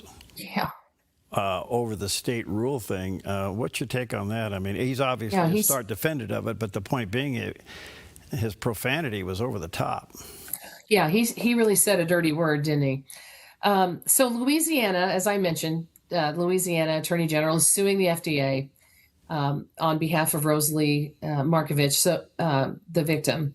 Well, it turns out that the pills were received in Louisiana by her abuser from California. And the governor of California has said that he will protect that doctor. He will not allow that doctor to be extradited to Louisiana to be accountable, stand charges. And so what we're finding now is that abortion states like California or New York, Illinois, they're passing what we call shield laws to say that if a doctor in my state, a pro-abortion state, mails pills into a state where it's illegal, I will shield them from any sort of accountability or prosecution. So normally we're used to interstate we're used to cooperation between states. If a person in my state murders someone in your state, then we will extradite that person to your state for, you know, or if I buy a car that's a lemon in your state, and I can go ahead and have some rights to that, even though I don't live there. But what these other states are doing is shielding these abortion doctors from any sort of legal accountability. It appears to me this whole pill thing is just literally out of control now. So it appears to me that the argument has to be dealing with women in the post-procedure of using the pill. The horrific experience of it, the medical complications from it, the psychological, mental health damage from it. Somehow we have got to get those testimonies back before the FDA or back before Congress. Or am I barking up the wrong tree here? No, you're exactly right. And Susan B. Anthony, Pro-Life America, has been doing just that. In fact, there was a congressional hearing about 6 weeks ago on this very thing. And we've given them a lot of information. Members of Congress, 51 senators wrote a letter to the FDA. Almost 160 members of the House of Representatives wrote a letter to the FDA. So they are aware. There are several lawsuits challenging. Well, 21 other states signed on to the Louisiana case to support that, calling for the FDA to update the science and to stop, at a minimum, stop the mailing while they look at the science. You know, they were approved in the year 2000, and we have it's 2026. We have 26 more years of data, of research, medical journal articles from other countries even. We know a lot more about this drug today than we did 26 years ago. And it's time for the FDA to update its science and at a minimum to rescind this mailing, go back to the way it was. At a maximum, take them off the market altogether. Right. We think the science will bear that out, but the FDA has to do the work. And that's what we're calling for. That's what Congress is calling for now. Is this administration more friendly to the argument? I don't know that this administration is more friendly to abortion, but we do believe and we do suspect that there is some concern, political concern, about the midterm elections. Okay. Unfortunately, abortion is a very politicized issue. Yeah. And elected officials sometimes and departments shy away from getting in the fray for political reasons. And we think that's a travesty. We think that women are paying the price for that, but they need to do that now. All right, let me see if I can squeeze in two quick questions.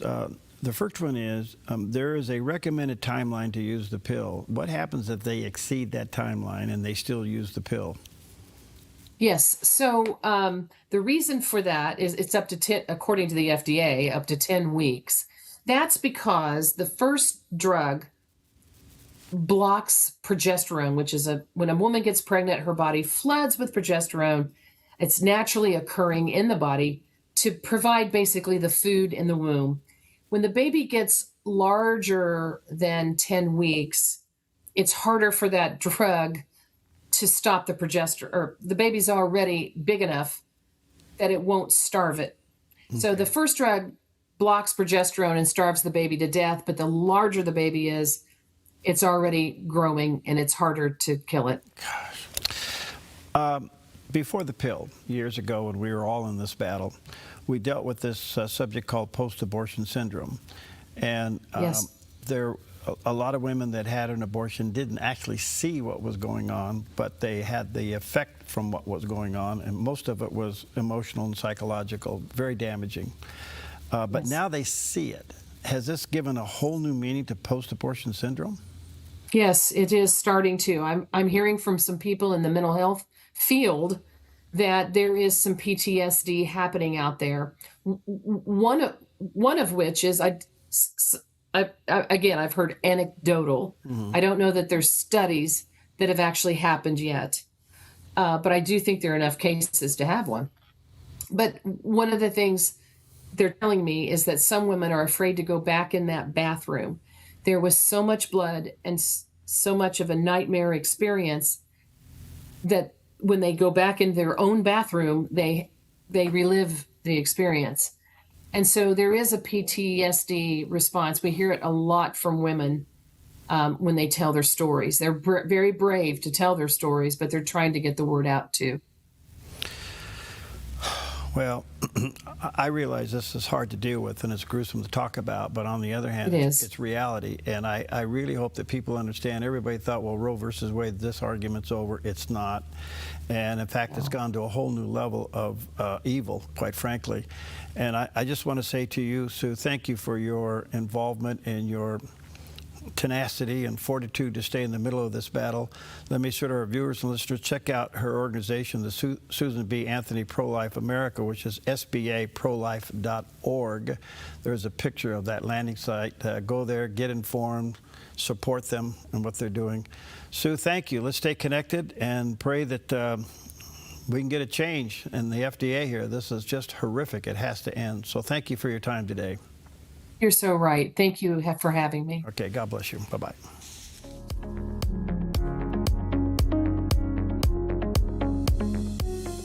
Applegate River Golf and RV Resort, a pristine 9-hole course alongside the Applegate River. Their clubhouse offers a golf simulator experience. The RV Resort is adjacent to the golf course with convenient pull-through parking. Applegate River Golf and RV Resort. Information at applegateRV.com. Come fall in love with Northridge Senior Living, where contemporary, sunlit interiors meet old-world elegance. Walk through our lovely hallways and enjoy the fun